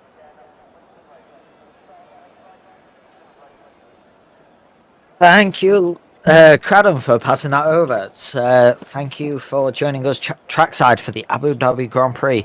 It's going to be an interesting one. We've got quite a battle at the top. Interested to see who takes that. Barring any on-track incidents, we'll have to see if they happen. It's going to be 29 laps of this track. Pyro, do we think we're going to have any major incidents on this track? Obviously, qualifying was quite incident-filled, so if that's anything to go by, surely we're going to have one or two big incidents on track. Short answer, yes. You want the long answer? I mean, we've got time. We've got the formation lap coming up, so take us away. I mean, yes. As you have seen already, the long right-hander in Sector 1 always is difficult to handle for every driver, especially if you run a little bit lower downforce to make up for the long straights. Your back end will eventually start to complain on that right-hand side. And I said it before, your car is heavier now. And if you're not careful of that and don't have that in mind, the first sector is gonna be deadly for you. Not to even mention that Sector 3 also can be very deadly, especially if you try to go 2 or 3 sideways. But for now, the first sector is the most deadly before we even enter Sector 3. So I expect that to at least catch one driver out, and he's like, oh, well, yeah, my backend is complaining and I cannot catch that anymore. Or he even catches, but catching doesn't quite mean you have all the freedom to do so, because maybe there's a next car to you that try to overtake you at the same time. As we see on the formation lap, the top 9 drivers starting on the medium tyres, they are the tyres they will have done qualifying 2 on. Impress, the only one in that top 10 who starts on the soft compound tyre. Outside of that top 10, it's a bit of a mix. We've got Wilder, Franklin, Dormin, and Shadow Hopper all choosing to start on the soft compound tyres, while towards the back of the grid we've got Brandon and Hodgson both choosing to start on the medium tyres. So we've got a bit of a mix-up of strategy towards the back of the grid. Obviously, the front runners all starting on the mediums. It's going to be interesting to see how that affects strategy going forward and what the choices are going to be. Obviously, safety cars can affect that quite a lot, as we see the drivers entering Sector 3 now on the formation lap, not long before we get this race underway. Zydox looking like he wants to hurry the grid up a bit, get to the line as quickly as he can, and prepare himself for the start of this race. Yeah, and interesting to see that the one going on the starting on the soft is the wanna be on a 2-stopper or 3-stopper, as soft medium is a possibility as well. And or they just try to get as many positions early on, and then maybe how to go on a soft medium soft, which is also a viable option. We see Zydox lining up his car at the start of the grid. We see drivers filtering round, and we see the Red Bull of Hodgson finishing off the grid. So as soon as he stops, we shall get the lights for the start of the race. As we see, there is the predicted pit stop strategy. Obviously not covering the drivers starting on softs. We'll have to wait and see what they choose to do. We see drivers ready for the grid, waiting for the lights to start. And away they go. No lights. Straight away, Zydox with a great lead. Sonny following him into turn 1. Looks like we've not got many changes of positions coming in. Drivers running side by side. Are we going to have an incident on this light? Long right-hander? No, it looks like everyone's keeping their car in the right position. I say that there is a yellow flag towards the back of the grid. It looks like it is the Mercedes of Brandon, so we'll have to see what happened there. See drivers filtering around the hairpin. No DRS for the first 3 laps, so drivers are trying to overtake under their own power at the moment. See a bit of a look by Franklin there on the back of Dormin. Dormin moving to defend it. Coming into the chicane before the second DRS straight. Again, reiterating that's not available for the first 3 laps of the race. Hodgson's already made 4 positions up from the start of the grid. He's had an amazing start. Really lucky to, or really happy to have that with starting on mediums, and it's starting to settle down. I say that as Dormin looks up the inside of Carlos here. Is he going to make it stick? Yes, he does. As we see, there's a big collision between Dormin and I believe that's Carlos and 2 other drivers involved. Brandon and Monty unsure as what happened there. It looked like Dormin sending it up the inside, and Carlos not seeing or not giving the room obviously caused an incident on that lap. I'm going to throw it down to our pit lane, where we do have information as to what happened with Dormin. Take it away. Yeah, cheers, Charmander. Just obviously the incident there at the end of the second DRS straight, without DRS, obviously lap 2. We saw Dormin and Impress closely battling each other. Dormin got caught the wrong way, and it's hard to say who's at fault, but the incident between those 2 cars caused lots of chain reactions further towards the back. Handed it back to you guys. Thank you very much. Interesting to see that there's no sort of definitive at fault at a first glance, so we'll have to see what comes of that after the race. First, you see the drivers. I expected the first lap, but second lap is also fine. Yeah, we see the drivers settling down a bit. We see the sort of the pack start to form. We've obviously got Zydox and Sonny sort of driving away at the front. Then we've got sort of a little group of Mancho down to Maka of those groups of drivers. Then we've got another small group of Franklin, Hodgson, Shadow, Hopper. And then we've sort of got the back of the grid spaced out after that incident on the first lap. Information from production that Impress is currently carrying with damage. Interested to see whether he will hit after this lap to get it repaired, maybe go into the hard compound tyres. Looking at all the strategies, the hard compounds were never really the ones to choose, but he might be forced onto those for this early pit stop. Oh, like Sonny sector one. retired. As Sonny's DNF'd. Oh, that's huge.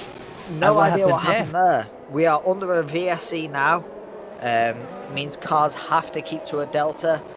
I'm not too sure as what happened there.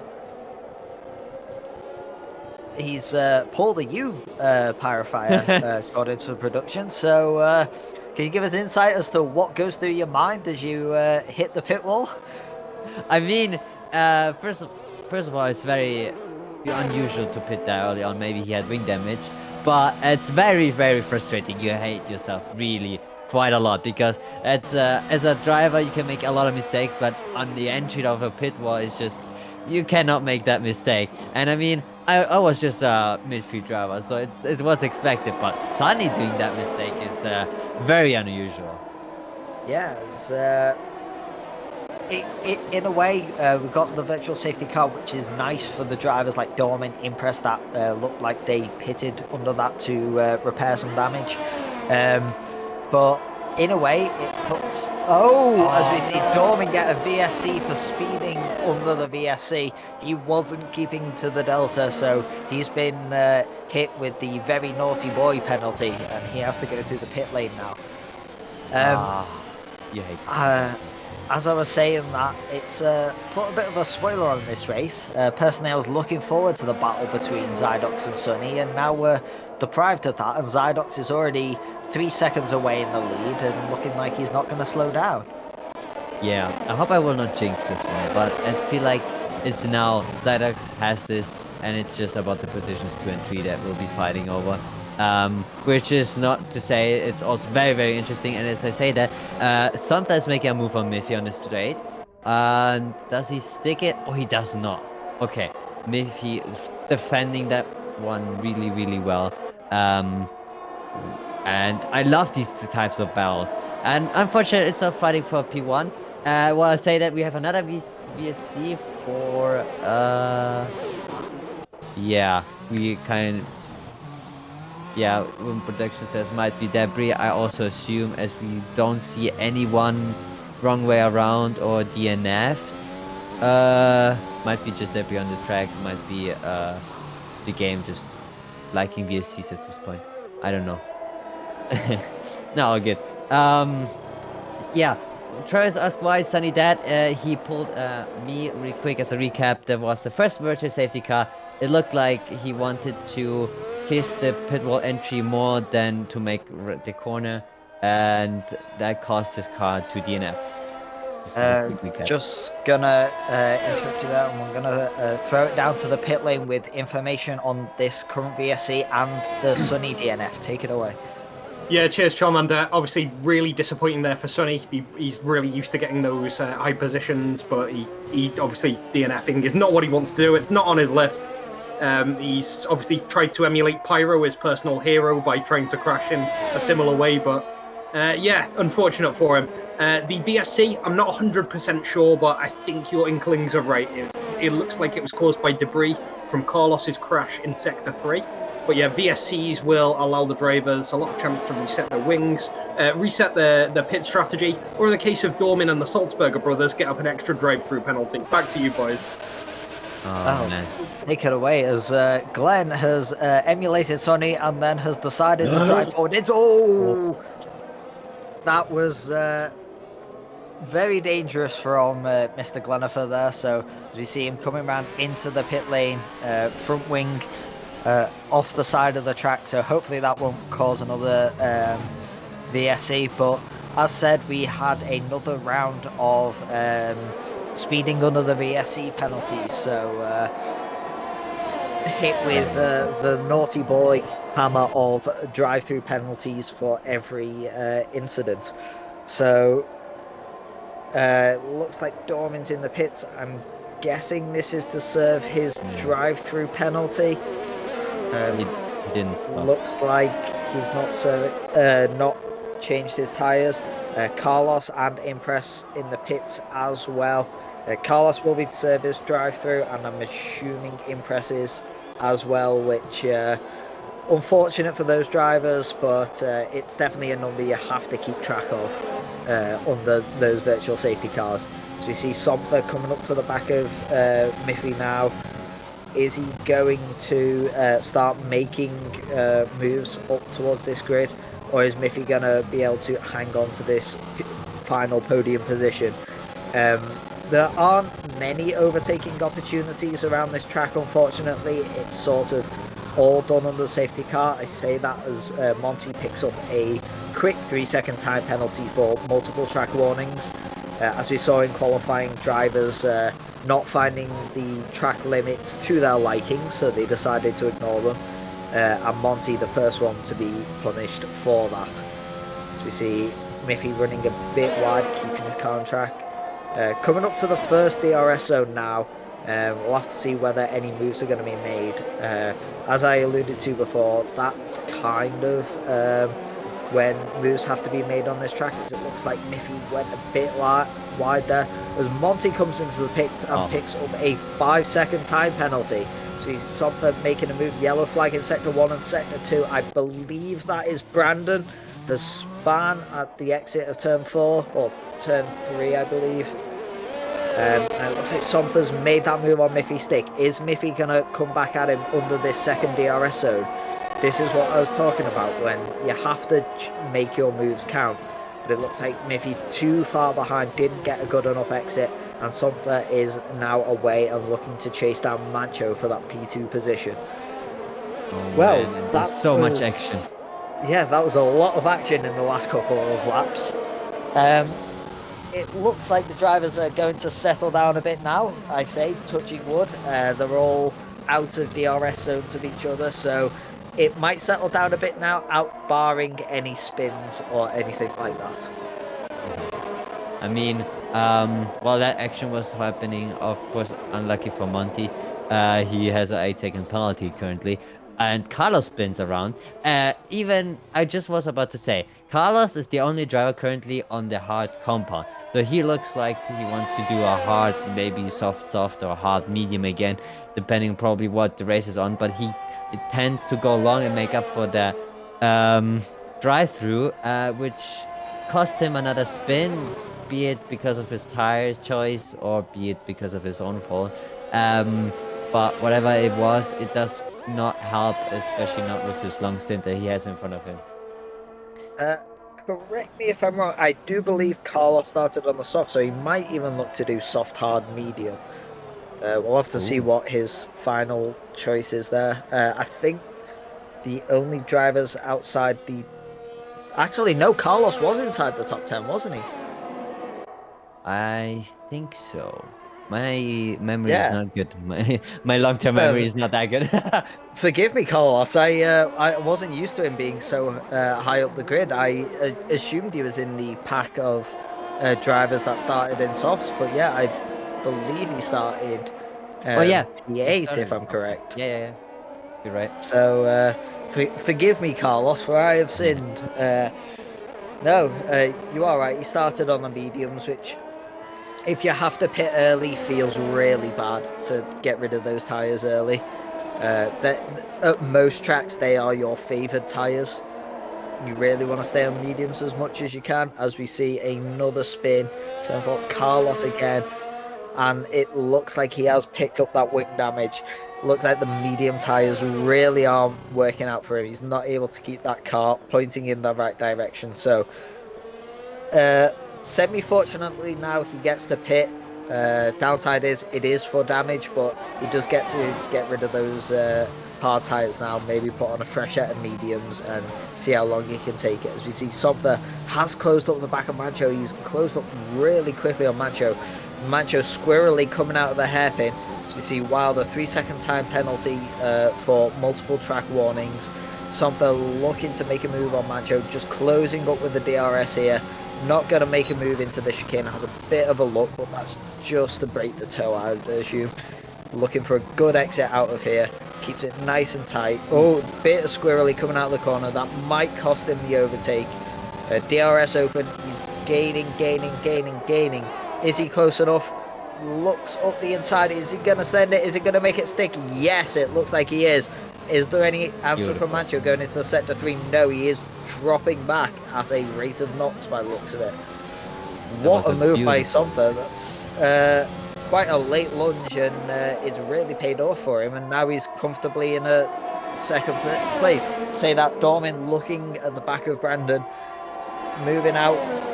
DRS helping breeze past. Brandon going to look to keep close to him out of this chicane for the second DRS zone. Is there going to be a bit of a swap-a-rooney again as Brandon opens up the DRS? I think I can see it open. Oh no, there it is. It's just a very shallow wing, so it's not enough to make it stick. And Dormin completes that move. We see Franklin in the pits now, the first of the soft runners to pits. He was probably feeling those tyres starting to scream a bit. What's he going to choose? He's putting on another set of soft tyres. He's really looking to start trying to hold people down with a new fresh set of softs. I mean, it's very interesting to see so far. No one really benefited from the second DRS after being overtaken. Not sure if it is the lack of exit out of the first straight, or if the second DRS rate maybe isn't that powerful as we thought so far. Maybe the dirty air is a little bit more powerful going into these corners, or I don't know what's happening currently, but I have not seen any switchbacks so far. Yeah, I think it all depends on your exit out of that chicane as we see. Okay. Carlos spinning his car around almost into the path. I believe that was Glenn. He almost Brandon has also lost that on the exit of turn 4 again. So update from production, it was Franklin that he Carlos almost took out with that spin. Stewards might decide to have a bit of a look at that after the race. We shall see. As we see Monty closing up the back of Brandon. Brandon's going to be on really hot tyres. I don't think he's got much left to fight this with, especially with Monty being on fresh soft tyres. Any room for fighting back? Brandon tries to give him room through the chicane. Cody's not providing with the Lord's Grace's camera angles, and Monty makes the move stick under the DRS, the second DRS zone, and it's going to start pulling away on those soft tyres. So I said it was going to be a bit calm, and then the drivers decided to show me what for. I mean, like I said, Sector 1, the long right-hander is catching up so many people. Especially with tire wear later on, it just gets worse and worse because you don't have the grip you expect. But interestingly as well, the technical part is where people also start to drop a little bit. Like you said, you have to be very, very careful as you don't pay attention and play spot it again. He's kept all 4 wheels on his tires though. But that front wing did ping across the track. It'd be interesting to see, is that going to pull out of VSC? It doesn't look like it is just yet. Yellow flags in Sector 3. Got to make sure you avoid that debris as the yellow flags come in, and Brandon has to pit for a new wing. We had Wilder and Carlos both pitting just before that happened for a fresh set of tyres, and Carlos a new wing, I believe. It's not the race of Carlos so far. Also, Brandon so far is not really his race. He spun I believe it's now the 3rd or 4th time. Same with Carlos. So, Project Mercedes, besides Santa, is not having a great time. Yeah, it's a bit unfortunate for them. Currently sat P13, 14, 15, last of the current running cars on the grid. As you say, Santa sat in a comfy P2 though. As we see, Maka is in the pits and swaps onto the medium tyres, starting to get in some variation in strategy here. Looks like there is a lot of variation that can be made at this track. It's a multiple pit stop race, so it's interesting to see what the drivers are choosing to do with their strategy and who it's going to pay off for by the end of the race. Now, I don't know how strong an undercut is on this track, but I mean, sure, the gap between Santa and Sadok is pretty huge, and I think Sadok is still pulling out these gaps, 6.5 at this point, 6.6 almost.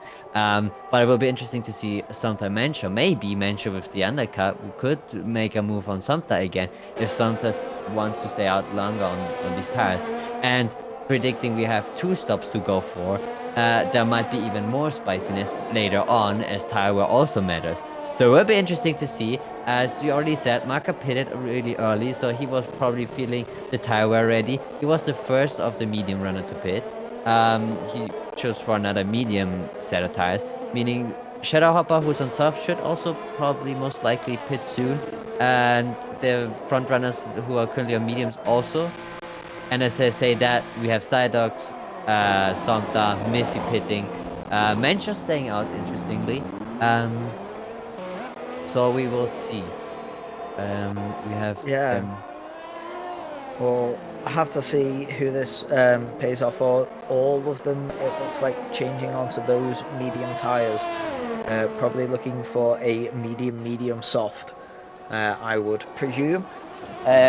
Interesting that both Hodgson and Mancho choosing to stay out, trying to go those tyres a bit longer. Preferring fresher tyres towards the end of the race.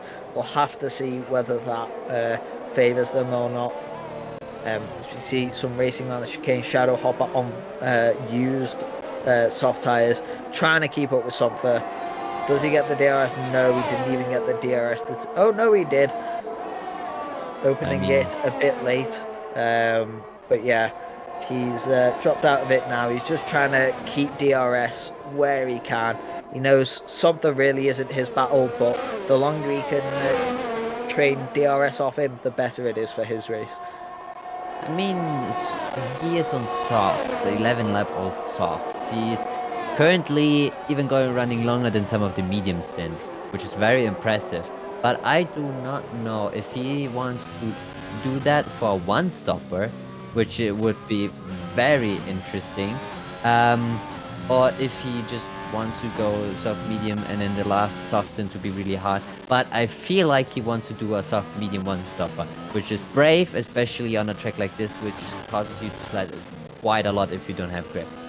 Yeah, I would agree on that. He has to make the medium, if he pits now, he has to make the medium tyres last 14 laps, which, looking at the current runners, is very doable, as it looks like he chooses to stay out again.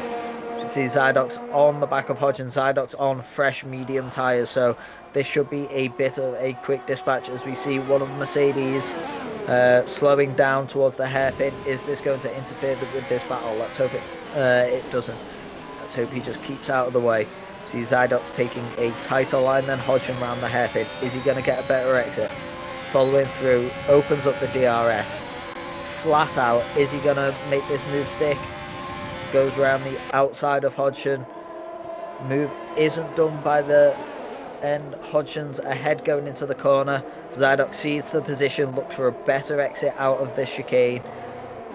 Gets the DRS detection zone. Is he going to make the move in this second DRS zone? Hodgson fighting for the P1 position here.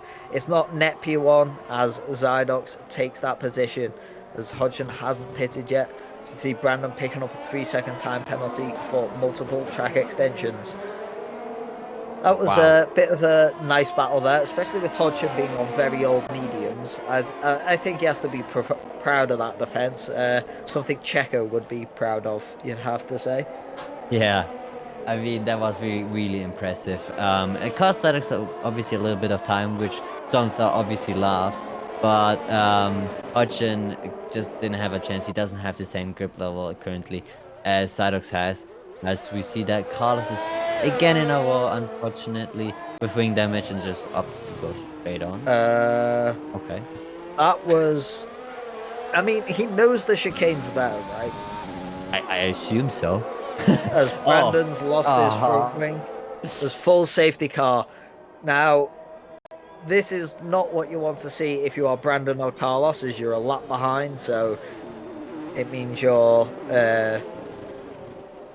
in the shitter, but this is a godsend for someone like Shadow Hopper and Hodgson, who have yet to pit, effectively get a free pit stop, and they're loving life right now.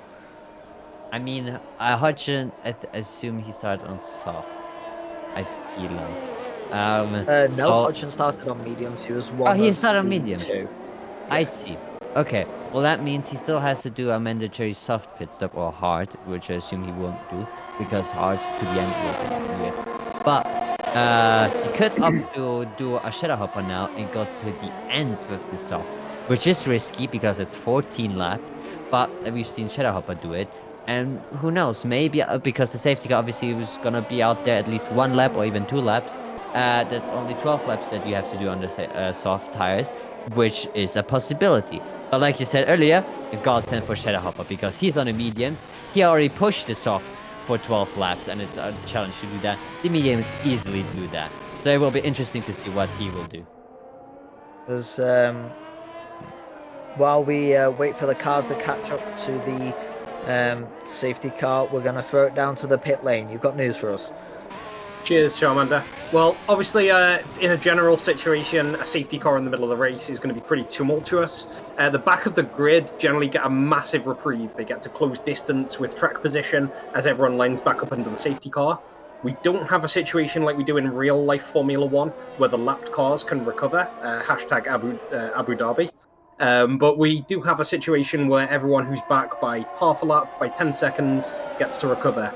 The thing that's worked out really well for the middle of the grid, like Shadow, as you called out, Charmander, like Dormin and like Glenn, is that they were sort of going to pit anyway. They were coming to the end of their previous stint, and the end of the stint has lined up perfectly with the safety car. So Dormin, for example, has managed to get a pit stop off while everyone else is going really slowly. He's got 13 laps to go, which is probably a medium-soft territory, and just gets to recover all of the distance to the driver in front, which looks like Franklin at the moment when he gets out of the pits. So it's a nice leveler. The other aspect of a safety car, which the Merc team brought up beforehand, was the underfueling, because the race distance is still the same, it's 28 laps, but less of that distance is going to be at racing pace, because you've now got 2 or 3 laps under the slower safety car. What that means is you don't have to expend as much fuel, so the drivers who took a big risk by underfueling before the race, Merc generally like to do this in VLF1, do have their position vindicated, and it means that they'll be able to pull off faster times because they'll have a lighter car. So advantages for the safety car, a lighter car, and potential track position based on being towards the end of the stint. Lots of things to consider. We'll see towards the end of the race who's pogged it and who's sort of into it. Back to you on the desk, guys. Thank you very much. Coming out of that, it looks like everyone has boxed under that safety car, apart from Somther and Maka. They're choosing to stay out on their slightly used mediums. Now, I believe these mediums, especially with the slower running under the safety car, could still make the end of the race.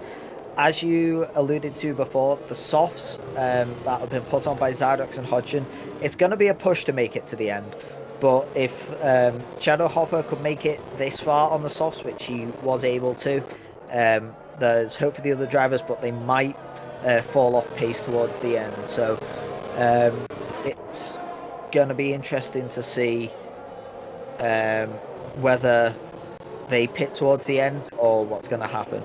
Update from production that both Somther and Maka started on the medium tyres, therefore they do need to complete 1 mandatory pit stop, so they can't go to the end on those tyres. But it's going to be interesting to see whether they can hold on to track position with the faster soft runners behind them. While you said that, Shadow Hopper obviously lasted the old softs for 12 laps, I think even 13, if you don't count the pit stop. Obviously, it always depends on what kind of configuration you have and how hard your car is using these tires. But I would say most of the medium runners can probably go to the end with these. Zydox or Hodgson out of the top 10 so far, or top, not top 10, top 5, have opted for the softs, and probably, I think they try to go to the end or go on another fresh set of softs in case they fall off too quickly. But these two want to challenge the front, which is currently held by Somther and Maka, of course, that didn't pit yet and still have to pit once more. We don't know if there's gonna be another safety car, but what we know is that there's another 13 laps to go by, and if anything we know in VL is that 13 laps is like a half eternity. Everything can still happen, and I mean, who knows? Maybe. I already love this, that we don't have just the Psyducks in front and everybody else behind fighting for P2 and further down. It will be interesting to see because Samta is not a bad driver. Same with Maka. What they can do and try to hold back Psyducks as long as possible. And maybe even fight for that P1. I would love to see that one. Even if there's a tire difference, it's not impossible. Now, it's going to be interesting to see whether, as production have just pointed out, that Impress is stuck between Zydox and Maka. So currently in the sort of third car position, but he's going to have to see, he's going to be blue flagged immediately under the restart to see safety car is in this lap. As they come around sector 3, the final 2 corners, Somtha's going to build up a gap, let the safety car go, slow down. He in effect becomes the new safety car. He gets to choose when they restart the race. They come around the final corner now, and I believe Somtha has just gone straight away, followed by Maka 1 second behind. Really nice restart from Somtha. As you see a bit of a yellow flag towards the back there. I'm assuming that was drivers just letting the faster cars go through there, as we see Impress going off the track just to let the faster cars go through. Nicely to see that he isn't getting in the way. Somtha builds up a gap with yellow flag in sector 1. It's like no major incident, just drivers getting out of the way under those blue flags. As we see nose to tail Zydox looking to get past Maka on these fresh tyres. Hits him in the back very slightly. Interesting to see. I don't know whether Zydox picked up any damage from that. Doesn't look like he did. I couldn't see any on the way past. Hodgson benefits from this one because Hodgson is right up the tail of Zydox now. Yeah, it's interesting to see whether Hodgson's going to make this move stick. DRS isn't going to be active for 3 laps after the safety car came in. You see drivers going slowly at the chicane, bit of the yellow flag. I think, again, that was more drivers just getting out of the way. No major incidents there from what I can see. You see Hodgson staying on the back of Zydox, both on this fresh set of tyres. Somtha and Maka both on the used mediums, and Somtha starting to pull out a gap from Maka. Nice 2-second lead. He's really going to need this for when Zydox and Hodgson both pass Maka on those fresh soft tyres. You see the drivers sort of calming down, staying in their position, maybe just waiting for the DRS to switch on now. Yeah, you obviously want to stay inside that 1 second without using up too much ERS at this point.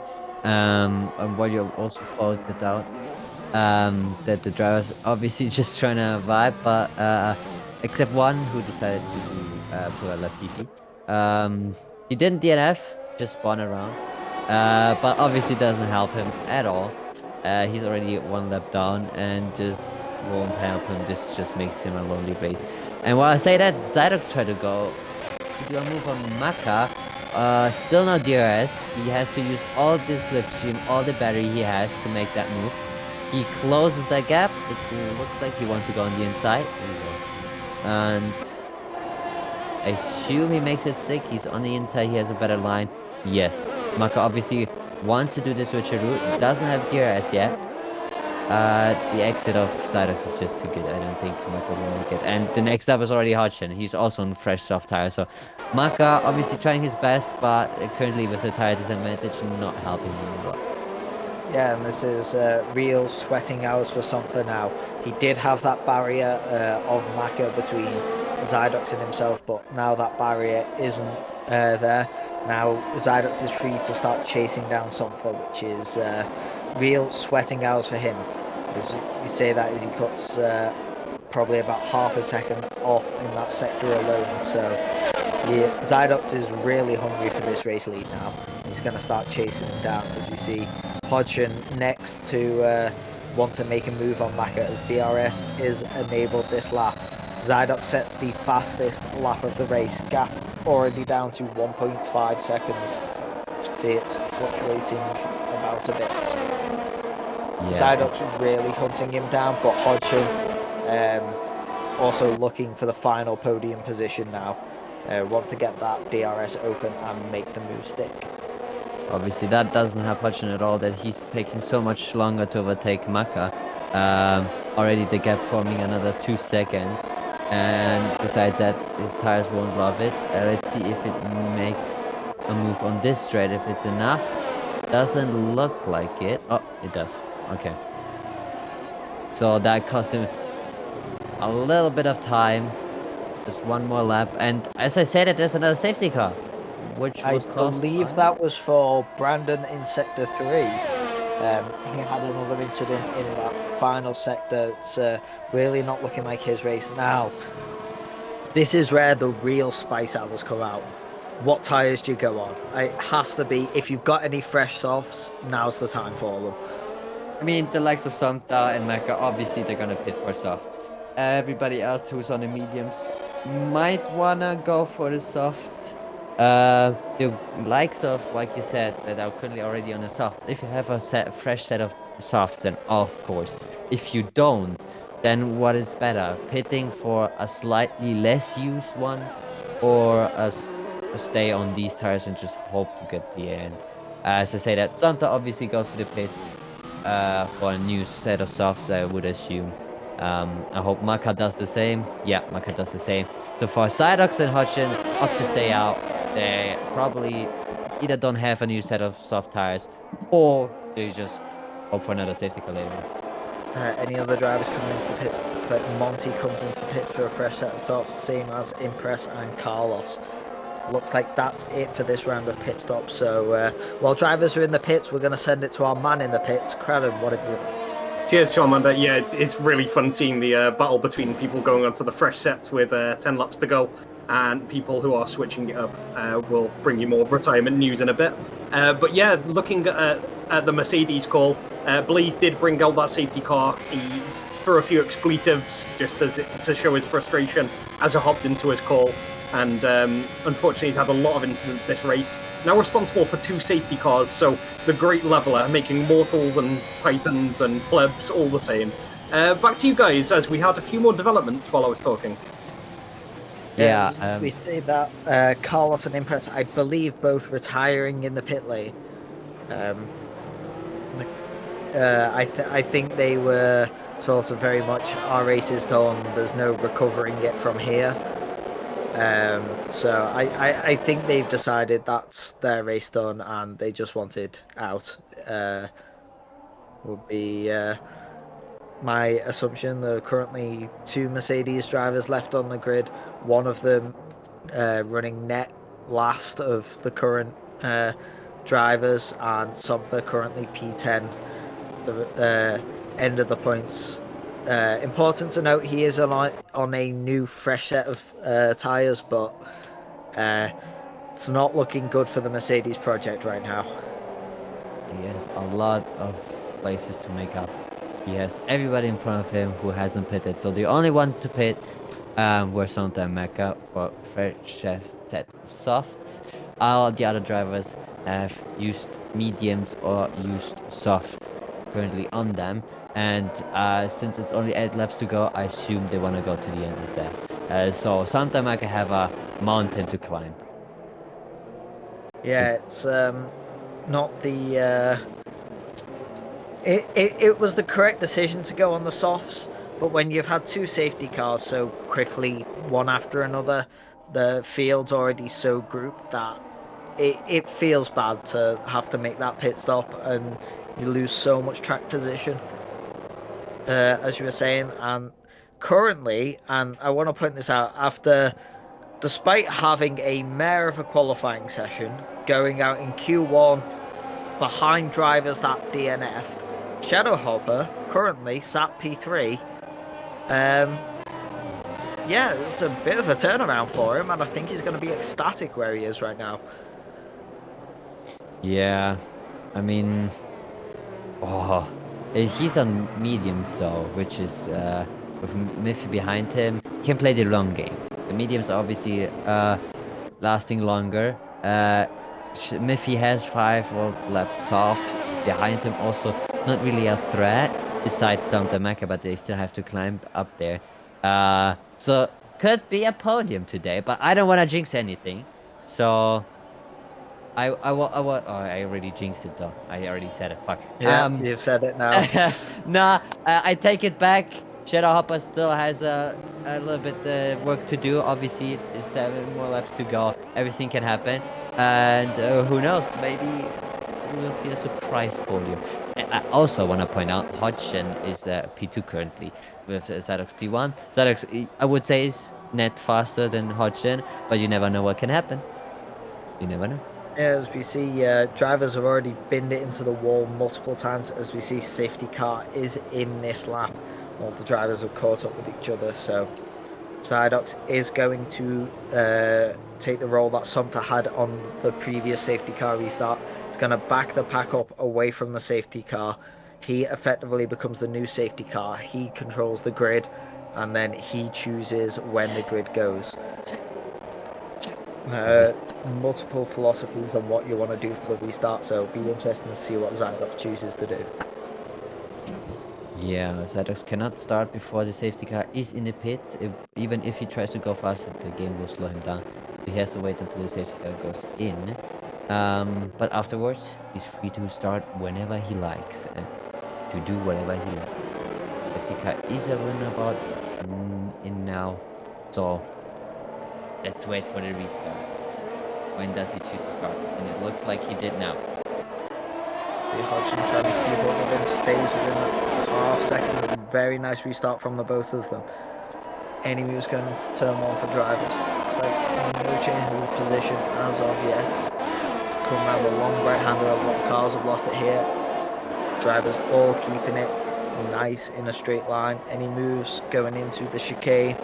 Looks like Sumpter's making a move on the inside of Glenn. Glenn trying to fight it around the outside. Doesn't keep it. Loses the back end a bit on the exit there.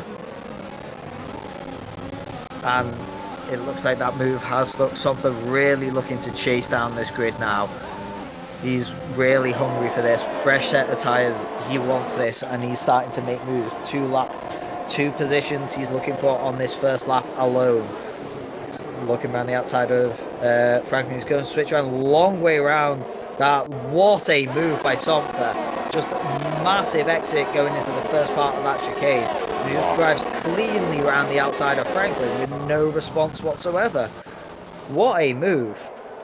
I mean, DRS is not active so far, and making that move is just really impressive. I mean, he has to do these kind of moves because he has to go to the front as soon as possible.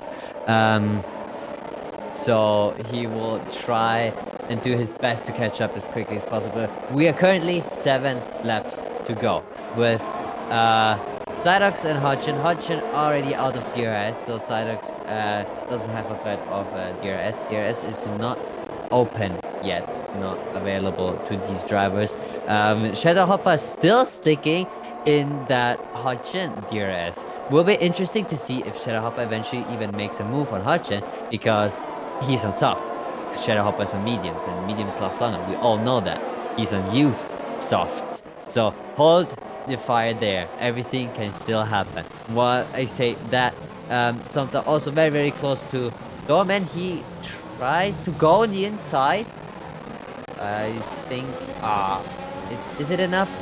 Or it will be very close. I think it should be. He faked out Dorman by looking at the inside. Dorman then went deep thinking he was going to send it. Something didn't send it. Kept it nice and tight, and then was able to have a look, and then he just takes it into that chicane. Lovely move by Something there, playing the mind games of the drivers he's trying to overtake. Next up on the chopping block is Mancho. Can anyone stop Something? He seems relentless after this safety car restart. He's really cutting his way through the grid now. As we see, he's already half a second up. As we see Something picking up a 3-second time penalty. That's not what we wanted to see. Really enjoying watching Something cut through this grid, and it's a blow to him. He's gonna have to start really making some moves now if he wants to get a podium position and keep it with that 3-second time penalty. But at the pace he's going, I don't think anyone can stop him. I say that as he's looking for a move on Mancho in sector 3. DRS is enabled this lap. Is Something even going to need it? He's looking to take Macho going into turn 1. Thinks better of it. It's going to follow him round through sector 1. Looking for a better exit now. Keeps it nice and tight. He is hounding the back of Macho. He's relentless. He's going to look into the chicane. Ooh. Push wide. Unsure what happened there. He's going to drop back a bit now. Look for the DRS on Macho. He's going to... Something's really...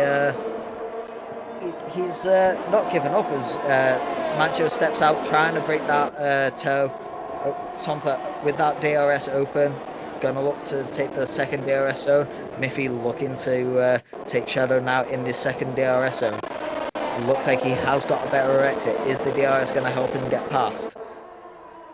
As we come round the kink in this straight. Oh, he makes a stick move. Makes it stick. And Mako with a 3-second time penalty. Something's made that move stick now on Mancho. Next up, Shadow Hopper.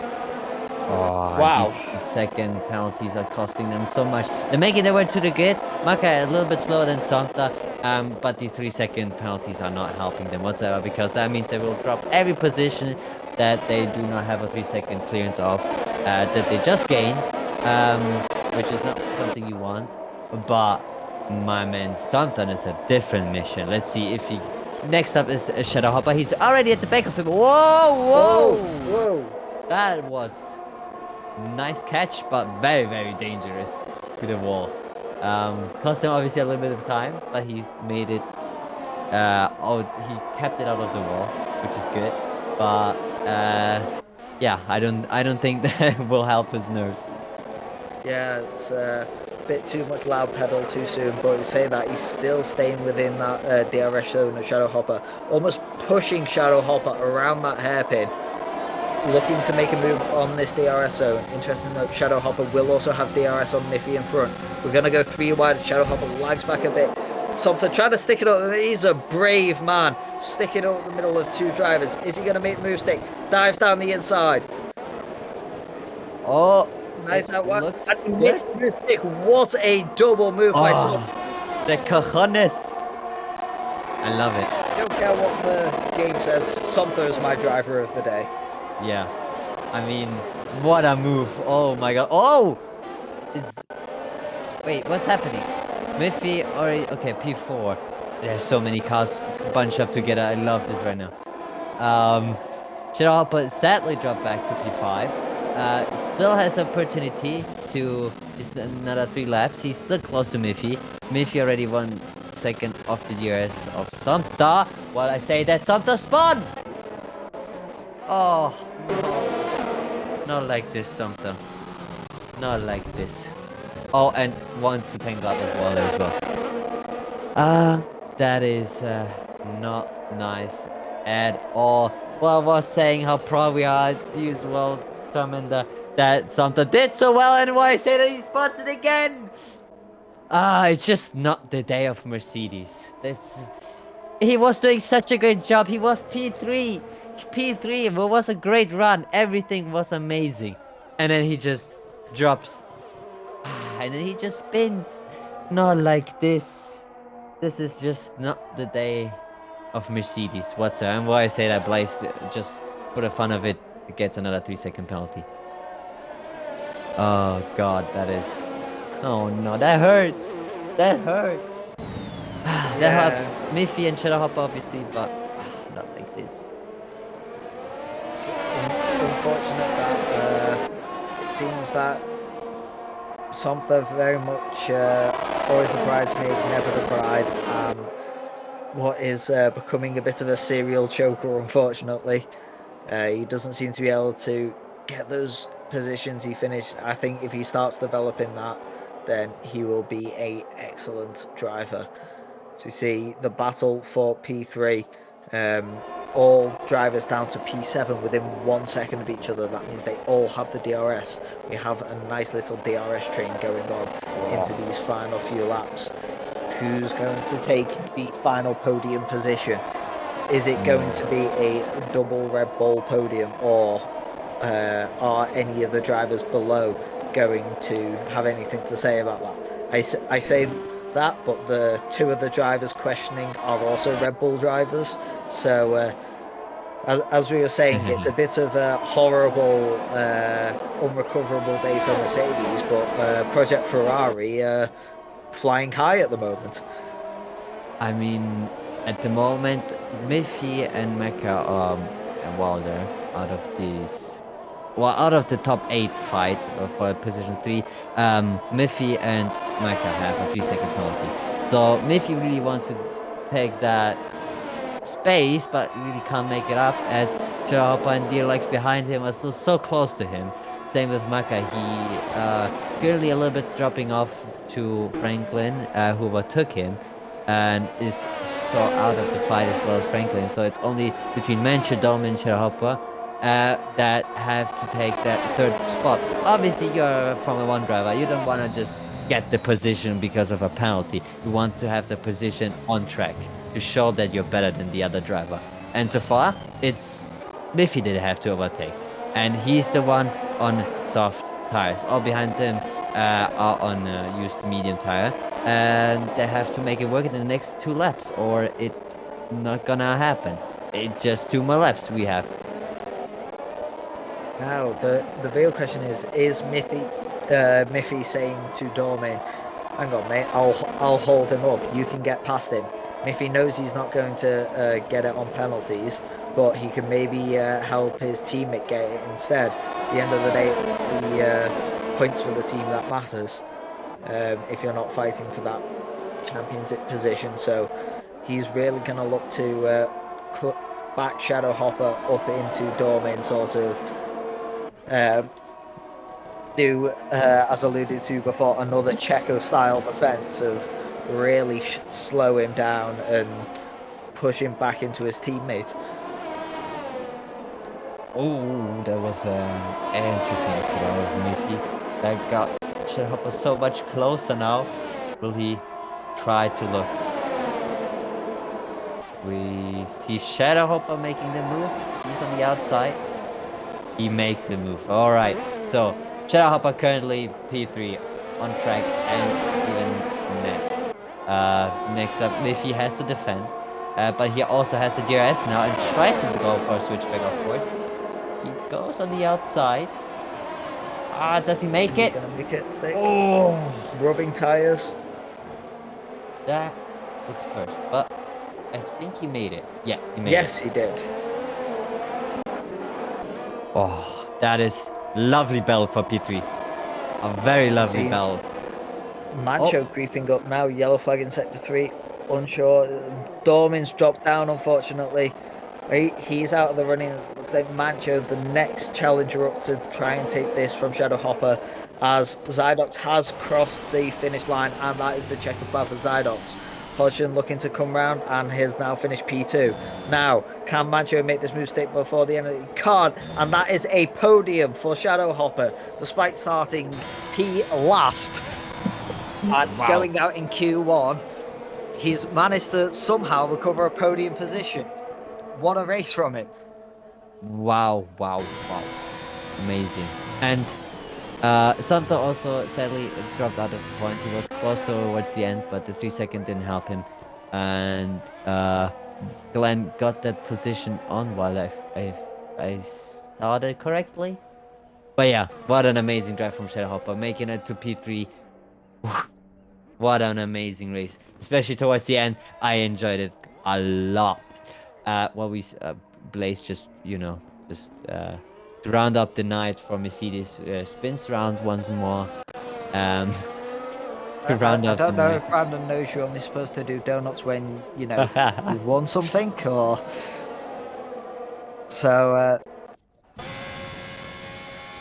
We have a question from production of why Mick Schumacher did him. The answer to that is he wasn't allowed. Yes. And you see Hodgson picking up driver of the day. Interesting choice, given Shadow Hopper started where he did, but actually, no, wait. Hodgson did came from the back of the grid because he had a penalty, didn't he? Yeah, Q2 he didn't set up time. Yeah, But but he then had a grid penalty, didn't he? So he started last on the grid. I mean, whatever So the podium P2 and P3 are for me, driver of the day yeah, today. yeah, I would agree. Both fantastic drives from them. Yeah, actually, Hodgson was behind Shadow Hopper. Yeah, so that was a fantastic drive. There you go. P16 and 15 respectively. Fantastic drive from both of them. What a day! What a day! I'm also happy for my boys, P8 and P10. Not a lot of points, but it's still inside the points. Love it. Exactly. Points are points. You can't go wrong with that. But yeah, it was a fantastic race. And while I thought it was going to be a bit dull once Sonny crashed out, as there was no sort of race towards the top, it turned out to be a fantastic race for the viewers, especially for those final podium positions. I mean, how was it that much of an interesting race? I mean, Zydox deserved to win, but he didn't have any competition, let's be honest today. He just drove his race, overtook everybody that was in his way, and just, yeah, drove it home. Sunny had unfortunate DNF early on. There was no competition whatsoever. So, yeah, deserved to him that win. That's brilliant. And off the back of that fantastic race, I'm going to send it back to the desk for some expert analysis of what went on. Take it away, guys. Cheers, Charmander. Fantastic result again for Zydox. It's becoming routine for him, but that is his 4th win in 4 races. The other 2 races in Season 6 he's retired in. So every time the man has finished a race, it has been from the top step of the podium. Wow, what a race. I don't think talking about Zydox covers the whole picture, though, because there was so much crazy action happening in those final few laps based off the safety cars, all the chaos that happened, all the pit strategy decisions. Just so much to break down. But I think we do have to start off by congratulating Zydox. Pyro, looking at the future, is there anything that can be done to take him down? Does he have any weaknesses? I mean, his PC is a weakness. It's more like I said, man versus machine. But apart from that, it does look like it. Not really. I mean, he did amazing overtakes when he was not in P1. And recovered really, really well on both of the safety car restarts. And I don't know. Is there anything that can hold this man down? Good question. Don't think so. Why don't we ask the man himself? We're bringing in the race winner. It is our boy Zydox. First of all, congrats, man. How you doing? I'm doing good. It was a fun race with everyone. Yeah, boy. Another 26 points. The fastest lap coming in, 137.7. Another win. Was there ever a point where you thought it wasn't going to be yours? When Sonny was sticking to me in the first few laps, and when I got damaged pretty quickly. But no, I still was willing to try. And then when I saw Sonny DNF, it was unfortunate, but it kind of helped me to win. Yeah, like lots of people had Sonny as a big contender, so him not being in the race is obviously great news for you, but you still had to beat 14 other drivers, and you did. Tell us more about that early damage. What sort of set you back at the start of the race? I'm not actually sure when or where I got it, because I got it on a straight, apparently. Like, it told me midway through a straight that I got the damage. And I noticed it quite early on, which was the reason why I was sliding everywhere. And then I thought Sonny was just going to take it from there, to be honest. But like I said, it's unfortunate what happened. Yeah, it sucks for him, but yeah, you took it home. There were lots of changes of position, lots of safety cars. Did you have any assistance today? Obviously, Flyer was away. Were you doing all the strategy yourself, or did you have any mates in Ferrari to help you? I had to ask them a few times about certain strategies, like when it was the final safety car, I didn't know whether to stay out or not. Bearing in mind I went from medium to medium, so Glenn told me to pit, and then I pitted. So okay, so what you're saying there is that Glenn's responsible for your win today. Exactly. Fantastic. It should be shared, half points each. Congratulations, Glenn. 13 points coming to you. I think our race director will confirm that a bit later. Yeah, It's fantastic to see you take the win. It's 4 wins in a row now. Looking up to the next section of tracks, I believe we're going over to the Far East soon. So we've got China, we've got Japan, and we've got Singapore there on next 3 tracks. Do you feel particularly strong or weak at any of them? Do you think you can keep your winning streak going? I feel very weak at China. I feel quite good in Japan and okay in Singapore. So I'm going to put some time into time trial and sweat it out. I love it. I look forward to seeing you at the top of the sweatboard. When you say some time, I think it means different to when a lot of other drivers say I'm going to put some time in. Yeah. But it really reminds me of the old Flyer days when he'd just say I'm going to do a bit of practice and then he'd be stuck there in ACC for 4 hours. So yeah, fantastic news there. Looking at the standings, you were level on points with Somther at the top before today's race. Assuming nothing changes with stewarding reviews, you'll be well clear of Somther. He had a bit of a mare. Sonny obviously DNFing. Your closest rival was Hodgson towards the end of that race, so it'll give you some breathing space in the championship. I think it's a bit premature to ask if you've won it already, but are you feeling very confident being at the top? Do you think you can hold that position for a long time? I'd like to think I can. I want to, but knowing the tracks later on in the calendar, I'm not as strong. So I think we got some of the strong ones out of the way, like Jeddah and Bahrain. So I'm just gonna look to do what I can for the rest. Yeah, absolutely. Well, if you can do what you can from what we've seen so far, doing what you can is a sick dub. Yeah, Sonny actually said the same, incidentally. I went around the calls and he said he was happier with a few of the tracks early on. So if anyone's listening, then Sonny and Zydox have some weak points later in the calendar. Get that practice in. That might be your time to strike. Zydox, any final words after another win today, your 4th in a row? Any messages for anyone? Thanks for the help, Glenn.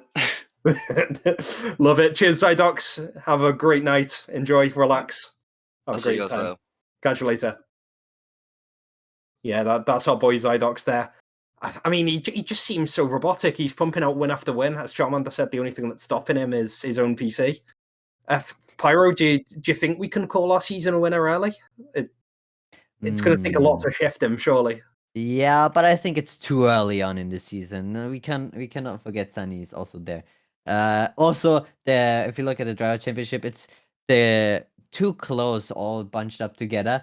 And I love this one, and I don't want it to change. I want that it goes down to the final last race. So I hope we will see a lot of more winners, a lot more happening in the races. But as you pointed out, he looks really, really promising. I just hope that it remains spicy up until the end. Yeah, I really do like seeing that in VLF1, like the top of the table being decided as late as possible. And a lot of those battles for the positions, so the 3rd or 4th overall, one of the flashpoints that happens a lot is racing for that top 10 because of the implications for draft. And normally everyone can find the sort of rival in the table. So yeah, I look forward to seeing how the table shapes up after these next few races. And as much as I like Zydox, I want to see him maybe not win once in a while. It might make it a bit interesting. But also on the podium, we had a man from Alpine who is known to his friends as Shadow Hopper, who we've got in the studio now. So, hey, Shadow. Hello. How are you doing? You just got a podium. How's it feeling? Yeah, kind of a bit out of nowhere, but it happened. Safety car came out at the perfect time.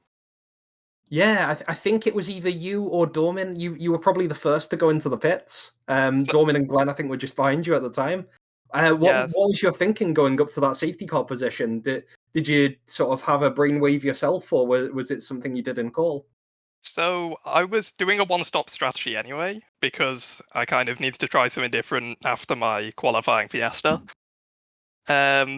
So I was on my soft tires. It was lap 14. I just pitted it, or coming up to lap 14. So as I'm on my way into the pits, I just hit the limiter. The safety car comes out.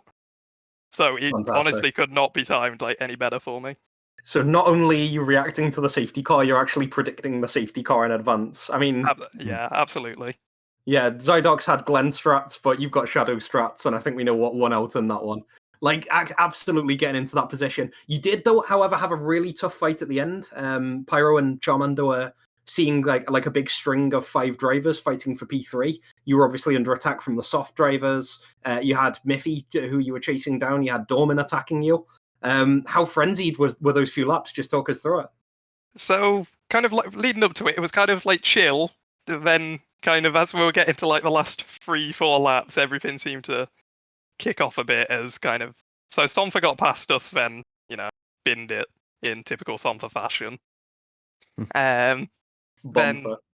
yeah, then I don't know, those last few laps, like I saw Miffy pick up a 3-second, so I was like, I need to keep with him. But obviously Dorm is attacking behind me, his teammate, so I'm like, oh no, I need to get past him, but I don't want to get past him because of DRS. And it all just kind of became a bit of a mess into some of the braking zones. It is that, from being in that situation previously, it is that sort of thing where you sort of forget about the strategy, the teammate links, and you just go, right, how am I going to get past this next corner? So to get through that for 6-7 laps is certainly impressive. Talking about Miffy, by the way, obviously Miffy was ahead of you, Dormin, his teammate, was behind you. Did you see him try and do like a Checo strat? Would you think he was trying to slow you up, or was it just everyone trying to get what positions they could? I think it was just a bit everybody trying to get what positions they could. His pace seemed to be similar the whole time. I think Dormin was just maybe not quicker, probably about the same pace, but obviously we were fighting the whole way round, so he's just catching up. And yeah, those DRS trains as well. Yeah, so at first, when he got me the first time, I was thinking, okay, he's on the softs. I'll just kind of let him tow me away from Mancho, I think it was behind me at the time. And then I think he must have just been the crossover point, because from then I was always right behind him, trying to get past him. So it was a bit unfortunate, but well, you're the man who took on Red Bull, lived to tell the tale, and there was a nice little bit of mental games you played towards the end. Such was the pressure you put on the whole Red Bull team. There was actually a bit of blue-on-blue action because Dormin and Mancho ended up hitting each other in the start of Sector 3. So you, two of the drivers who were coming up behind you and maybe could have mounted an attack later on ended up sort of hitting each other all the way. So not only did you race them well on track, you played the mental game well. So that's fantastic. The other one I wanted to talk about, Shadow, is you don't often score points. This is your second time scoring points in the season. But when you do big. You scored 4th in Baku. This is a podium position. This is 15 points in Abu Dhabi. It's going to give you a total of 27 for the season, which is going to lift you definitely above 3 drivers, maybe even 4. Without doing all the maths right now, I think you'll probably be top 10 or knocking on that door. How are you feeling about your consistency? Do you define yourself by more of these successful battles, or do you think it'll be a while until these points will come again? Oh, I'd like to. So to be honest, today I really wasn't expecting anything because I'd come in literally 10 minutes late and 0 practice. Obviously, you saw my qualifying; it was something. I couldn't even beat a DNF driver. But I think kind of going forward, it should be a bit better if I can just get a little bit of practice before a race. I think consistency is something that I do need to work on, but it's better than it was last year as I'm not actually hitting the wall anymore. Oh man, yeah, we've seen that with a lot of our drivers towards the back. Obviously, Mercedes didn't have the greatest time today. It really sucks when they were having all sorts of spins, a couple of collisions. But yeah, it's just those inconsistencies for a lot of drivers. Seen it with Wilder as well. If you've got pace, it's great, but it's those single moments that make or break your race, and especially on a track like this, it must be so tricky. It's looking towards the rest of the season. What sort of position are you aiming for in the Drivers' Championship? You're currently, from last week's classification in P13, I think you'll be in about P10 or P11 after today. Where's your realistic aim over the 24 races? We're a quarter of the way through now. I think, realistically, I could probably, at the end of the season, I could probably see myself in 6th, 7th. Okay. I mean, optimistically, maybe 5th, but I think that might be a bit too optimistic. But kind of these tracks we've had, I'm not a big fan of them. I kind of like Baku, but that's kind of about it. I'm not kind of a big fan of the rest of them. So hopefully, as we get round to the Americas and into more of Europe, I should start picking up these points a bit more. Yeah, I'm always sort of watching out for you in Monaco as well. We saw what happened last season. So, yeah, I think you and Miffy could be fighting for another win. We'll see. Yeah, that would be nice. Yeah, anything could happen, but you've got the pedigree. Well, Shadow, it's fantastic to have you on board on the broadcast. I have to congratulate you again for finishing P3, getting those 15 points locked in, getting Alpine some more points. Let's hope it happens a bit more. Before we say goodbye to you for the night and leave you to relax, have you got any messages for either your boy Monty or any of the fans or any of the other drivers? I mean, I've some for you. Just need to kind of stop joking. Those points were yours. What are you doing? I think we can conclude that by saying banter. Let's let's end there and let Somtha just throw a few Fs in the chat when he watches it back. Shadow, thank you. Have a great night and congrats again. Yes, thank you. Okay, I've got an idea. I don't know if it's going to fly past production, but what I want to do is bring in as many Red Bull team members as possible at the same time, because my logic is that they all performed really well. They performed well in a stack, and they were all sort of fighting together as a team towards the end of the race.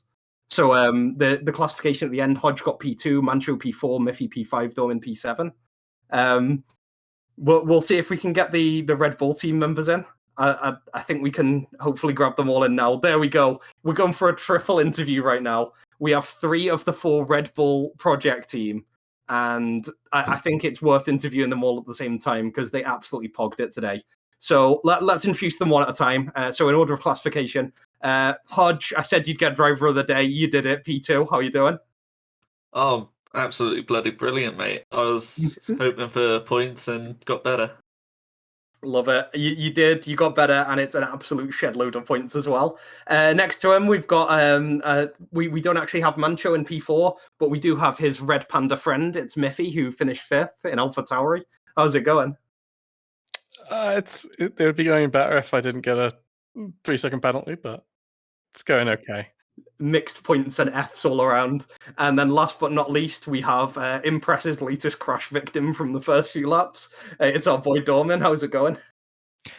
That was a mixed bag. I was about 33 seconds behind Shadow at one point, and then I found myself battling with him, and he almost hit me on the last lap. Man, that looked really close, the battles between you guys. I've got it. I'll actually ask this one to you, Dorman, first, because I thought I saw it, but I'm going to need you to confirm. Did you and Mancho hit each other on that last lap? Yeah, so Shadow, as Shadow and Mithy were battling, I went to go overtake Shadow into a rather awkward turn in a snapper oversteer. So I went wide on the exit of the corner, and then Mancho pulled side by side.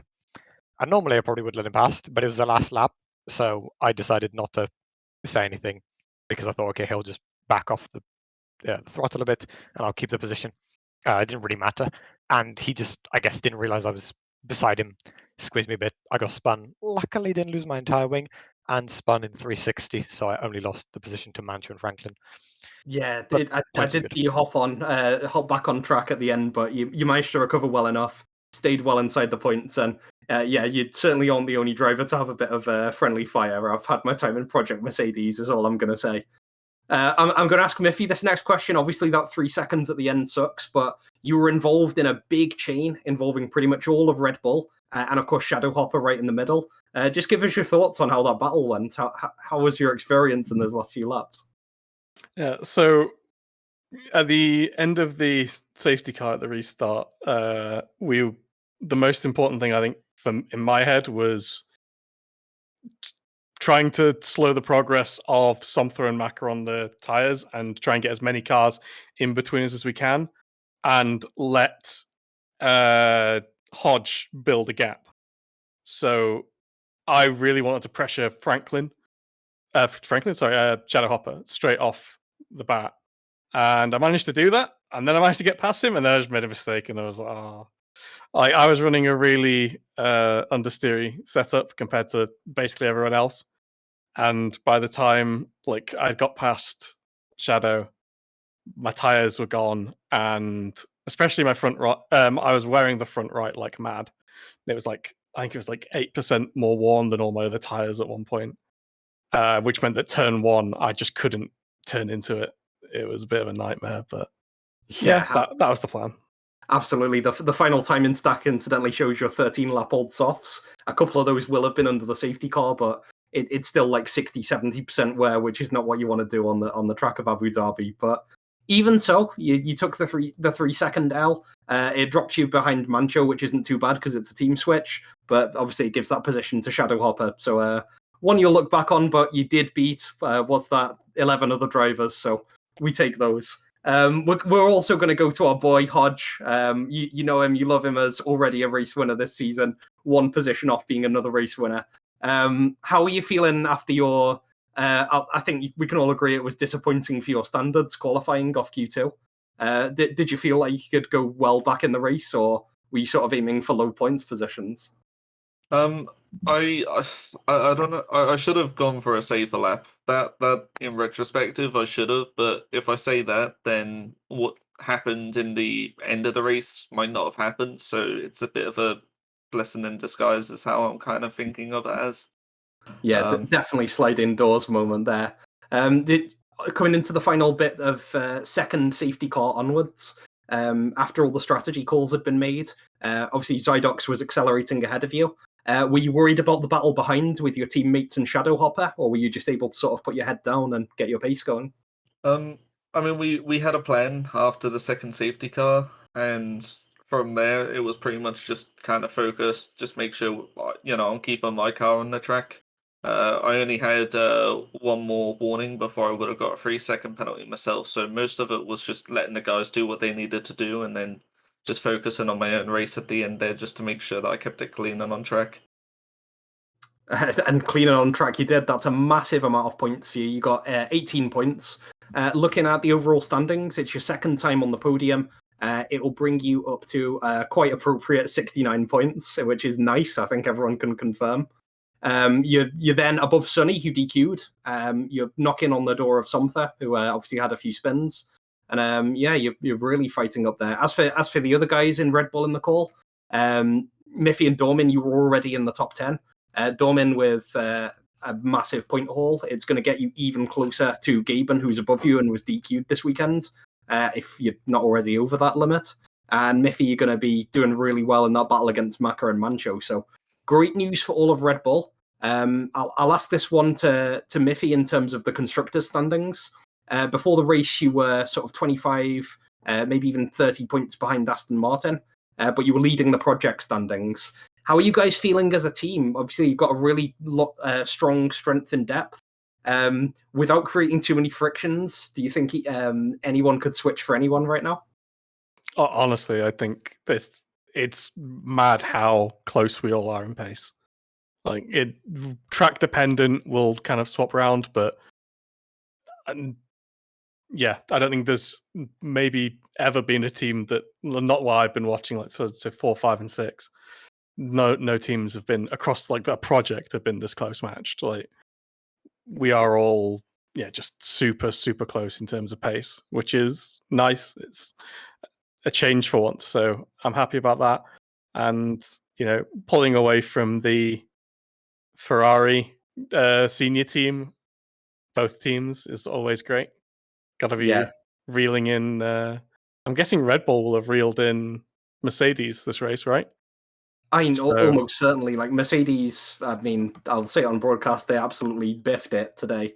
Red Bull only had a 4-point gap to make up. So not only have you reeled in Mercedes as a constructor team and as a project team, you might even have reeled in Haas and Aston Martin. Definitely Aston Martin. I think Zydox will have pushed Haas to top, but you're definitely fighting there. AlphaTauri will be getting towards Mercedes. You'll be within reach. So that's the end game. Goal for the end of the season. Both Red Bulls above all the other project teams. Yeah, if you can beat both teams for Ferrari and both teams for Mercedes, that'll be an absolute laughing stock for them. And to be honest, you've got the team to do it. I notice how you left out seasons 3 and earlier, because that's when me, Com, Rock, and Blaze were on Mercedes. So that's sort of the benchmark I've got in my head. And honestly, I think you're there if you can keep up that form. So it's looking really great, really broad, and really across the board. I'll ask this one to Dormin, and I'll ask about the man that isn't here right now. How was Mancho this race? Was he obviously he was fast and turned up big style? How is he fitting into the strategy calls? How is he as a teammate? And how are you looking forward to his performances for the rest of the season? He definitely has some strange strategies, especially in qualifying. Maybe unconventional is the word to use. In the race, he was okay. I think I lacked a bit of pace. My floor was damaged, so I at times struggled to keep up in Sector 3. But he seems pretty reliable and has the pace of, I think, all of us. I think we are all very similar on pace, and it is just what track. As we saw last week, he was the fastest in Bahrain. So next week, I think it's Hodge's turn to be the fastest. Yeah, not only the fastest, but yeah, I'll ask this one to Hodge anyway. You've got China coming up. From what I know, you didn't pick up any super license points today, so you'll be unleashed. Can you make it next weekend? And how many seconds will you be winning by? China Hodge. So I'm definitely showing up next weekend. That's a given, unless any kind of things just pop up and stop me, which I hope don't happen. But as for quali, I mean, the best I'm ever going to get would be second as a start, because I've still got one more grid place that I need to get out of the way. Yeah, I mean, at this point, it's just a case of just trying to get really good points, and China's a really good opportunity for me to do it since it's one of my better tracks. And Miffy, I'll ask you about China as well. How are you feeling about the track? Is it one of yours, or are you just going to sit back and watch Hodge do his stuff? I think I did quite well last season. I think I got 5th, and I finished right behind Hodge, I think, and I was quite competitive. So I'm looking forward to it. Hopefully, better than this. Turn 1 is weird, and I don't like it, but the rest of the track is good. So. Yeah, spot on with that, by the way. So you were P5, Hodge in the Grey of Haas was in P4, but you'll be fighting together this time, and hopefully Red Bull can show up big style. It's been great having you all on, and I love interviewing the three of you. Shame about Mancho, but I'm sure he's taking a bit of early celebrations. I'll ask you guys in turn, starting with Dorman, if you've got any messages for either the team or Travis, who's sitting there all proud in Twitch chat, or any other guys in VLF1. So Dorman, starting with you. I guess the first thing I'll say is, Hodge, please give me a setup. I hate China. And number 2, Bono, my floor was gone. Fantastic. Couldn't have said it better myself. Miffy, are you going to follow that one? It's China next, so there's only one thing I can say, and that's Bodgson. Love it. And to the man himself, Hodge, how are you feeling? Any messages to the stream? China is my win. No, I mean, I'm just gonna try and do my best. Thanks again for Travis for picking me. Brilliant team all around. As for the other guys on my team, I'll try my best to try and lead the team in this next race and see if I can help everyone out as best as possible. Well, you're certainly scaring the field with how well you've been performing. Guys, 3/4 of Project Red Bull, thanks for joining us. Congrats on your points from today. And we look forward to seeing your powerful performance in China. Catch you guys later. There we go. That's our Red Bull squad. They looked very powerful, and I'm definitely getting shades of Season 3 Mercedes with Rock, Calm, and Blaze. How you feel about that, Pyro? Are you feeling that level of team synergy? Is it like when you had Travis, Charmander, and Law and Red Bull? Oh, that was different kind of connection. I don't know if it's the same. But I've similar vibes. Yeah, similar vibes. Yeah. But I would say I just want to say that the next that China is I expect them to perform great as well, especially if Hodgson is leading them. As long as it's not about the strategy, then as long as he does everything but strategy, I expect that Red Bull to come strong next week. Yeah, well said. It looks like the Kings of strategy this week were Glenn, who was randomly calling Charlie's pit stops. I don't know why that was happening. And then Shadow, who managed to pit his car just as the safety car was called. So Shadow's a psychic, and then Glenn is calling the race winner's strategy. So if Hodge can listen to either of them, then it'll certainly work. So yeah, fun. That'll be fantastic. Just a quick summary of our predictions from the pre-show. Not going through all of them, but a couple of our highlight ones. I really like Impress's call, because even though me and Miffy said that Zydox would win, which was almost a given and happened, Impress said that Hodgson would win, and he wasn't far off. Unfortunately, you kind of said something before the race, so we'll forget about that. He was close. He was so close. But come on, man. He was like I was actually watching him just try and cut through the field on the second safety car. Oh man, it actually gave me Flyer vibes going last to first. And I don't compare many people to Flyer, but Somtha did give me that feeling of just aggressively going up to people. Unfortunately, then got a 3-second penalty and then span out the race. So maybe that's Flyer as well. Maybe he got the Mexican lag. I don't know. Yeah. Let's have a look at some other ones. Dangerbot, Impress said Impress and wasn't far off with all of Project Merc. Miffy said Hodge podium and nailed it. Let's have a look. Miffy said that Maka had a high finish, which wasn't the tech. Now, Pyro, we asked about the safety car impact. I got it so far off, and I said we wouldn't have a safety car. Miffy agreed with me. Impress said there would be some impact. And you said there'd maybe be something around Gotifi corner, which you didn't get the exact corner, but that was where we started to see drivers appear and go into the pits. So I think we can see a dub from that one. Yeah, I mean, Brendan did once a Gotifi, but besides that, yeah. But I think Impress called it actually. The impact was kind of huge because the 2 safety cars kind of impacted Shadow Hopper, obviously, with one of his pit stops, and towards the end of the race with everyone pitting again. Yeah, absolutely. It's crazy to break down the strategy in pit stops and on the safety car. You've got people trying to adhere to the end of race tire compound regulations, like Somtha and Maka switching onto the softs. You've got people trying to add 2 to their tire life because they have to run 2 extra laps under the safety car. You've got people trying to run the entire rest of the race on a single hard tire in some situations. But yeah, it's fantastic to see the race and the penalties afterwards. The last one I'm going to leave it with is we did a prediction yesterday for the best strategy team. Miffy said Red Bull, and he wasn't far off. Impress said that Haas Zydox would be the best strategy, whereas really that should be Glenn. And I called Alpine, which turned out to be less strategy and more being a bit of a psychic. I mean, at this point, do we give Haas with Zydox a point, even though it was Glenn? I mean, it was kind of technically Glenn, not really Haas, that did the strategy. Yeah, all I'm saying is the next draft is going to be particularly spicy. Okay, that's enough predictions. We got some right, we got some drastically wrong, but that's racing for you. I'm sure everyone will agree it's been a fantastic incident-filled race. Some great performances, some late disappointment, and a lot of spinning and incidents. But coming up next week NSK Production will bring you more hard-hitting content, and it starts on Saturday, 7 p.m. That'll be the pre-show for the Chinese Grand Prix. It'll be live with me, host Blaze, and it will be some guests from Shanghai.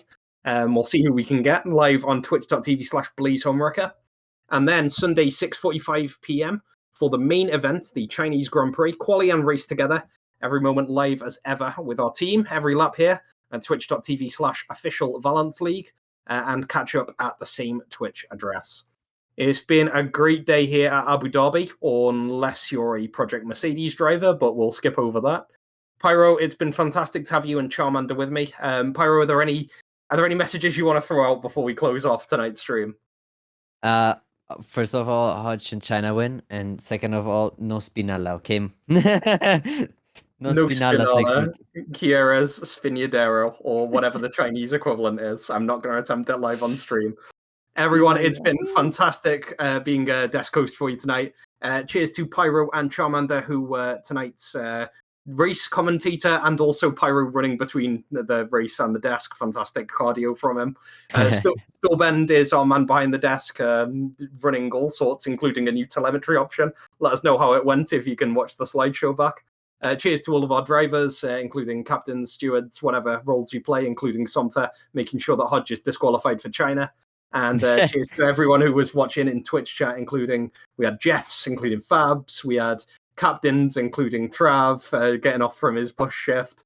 We had some great names appearing in Twitch chat as well, but hope you can all tune in or drive or do whatever you enjoy best next week. I've been Credden from me and the team here at Official VL. It's been fantastic. Catch you next week. Have a great night. Anyway, here's some Pentakill. Have a great night.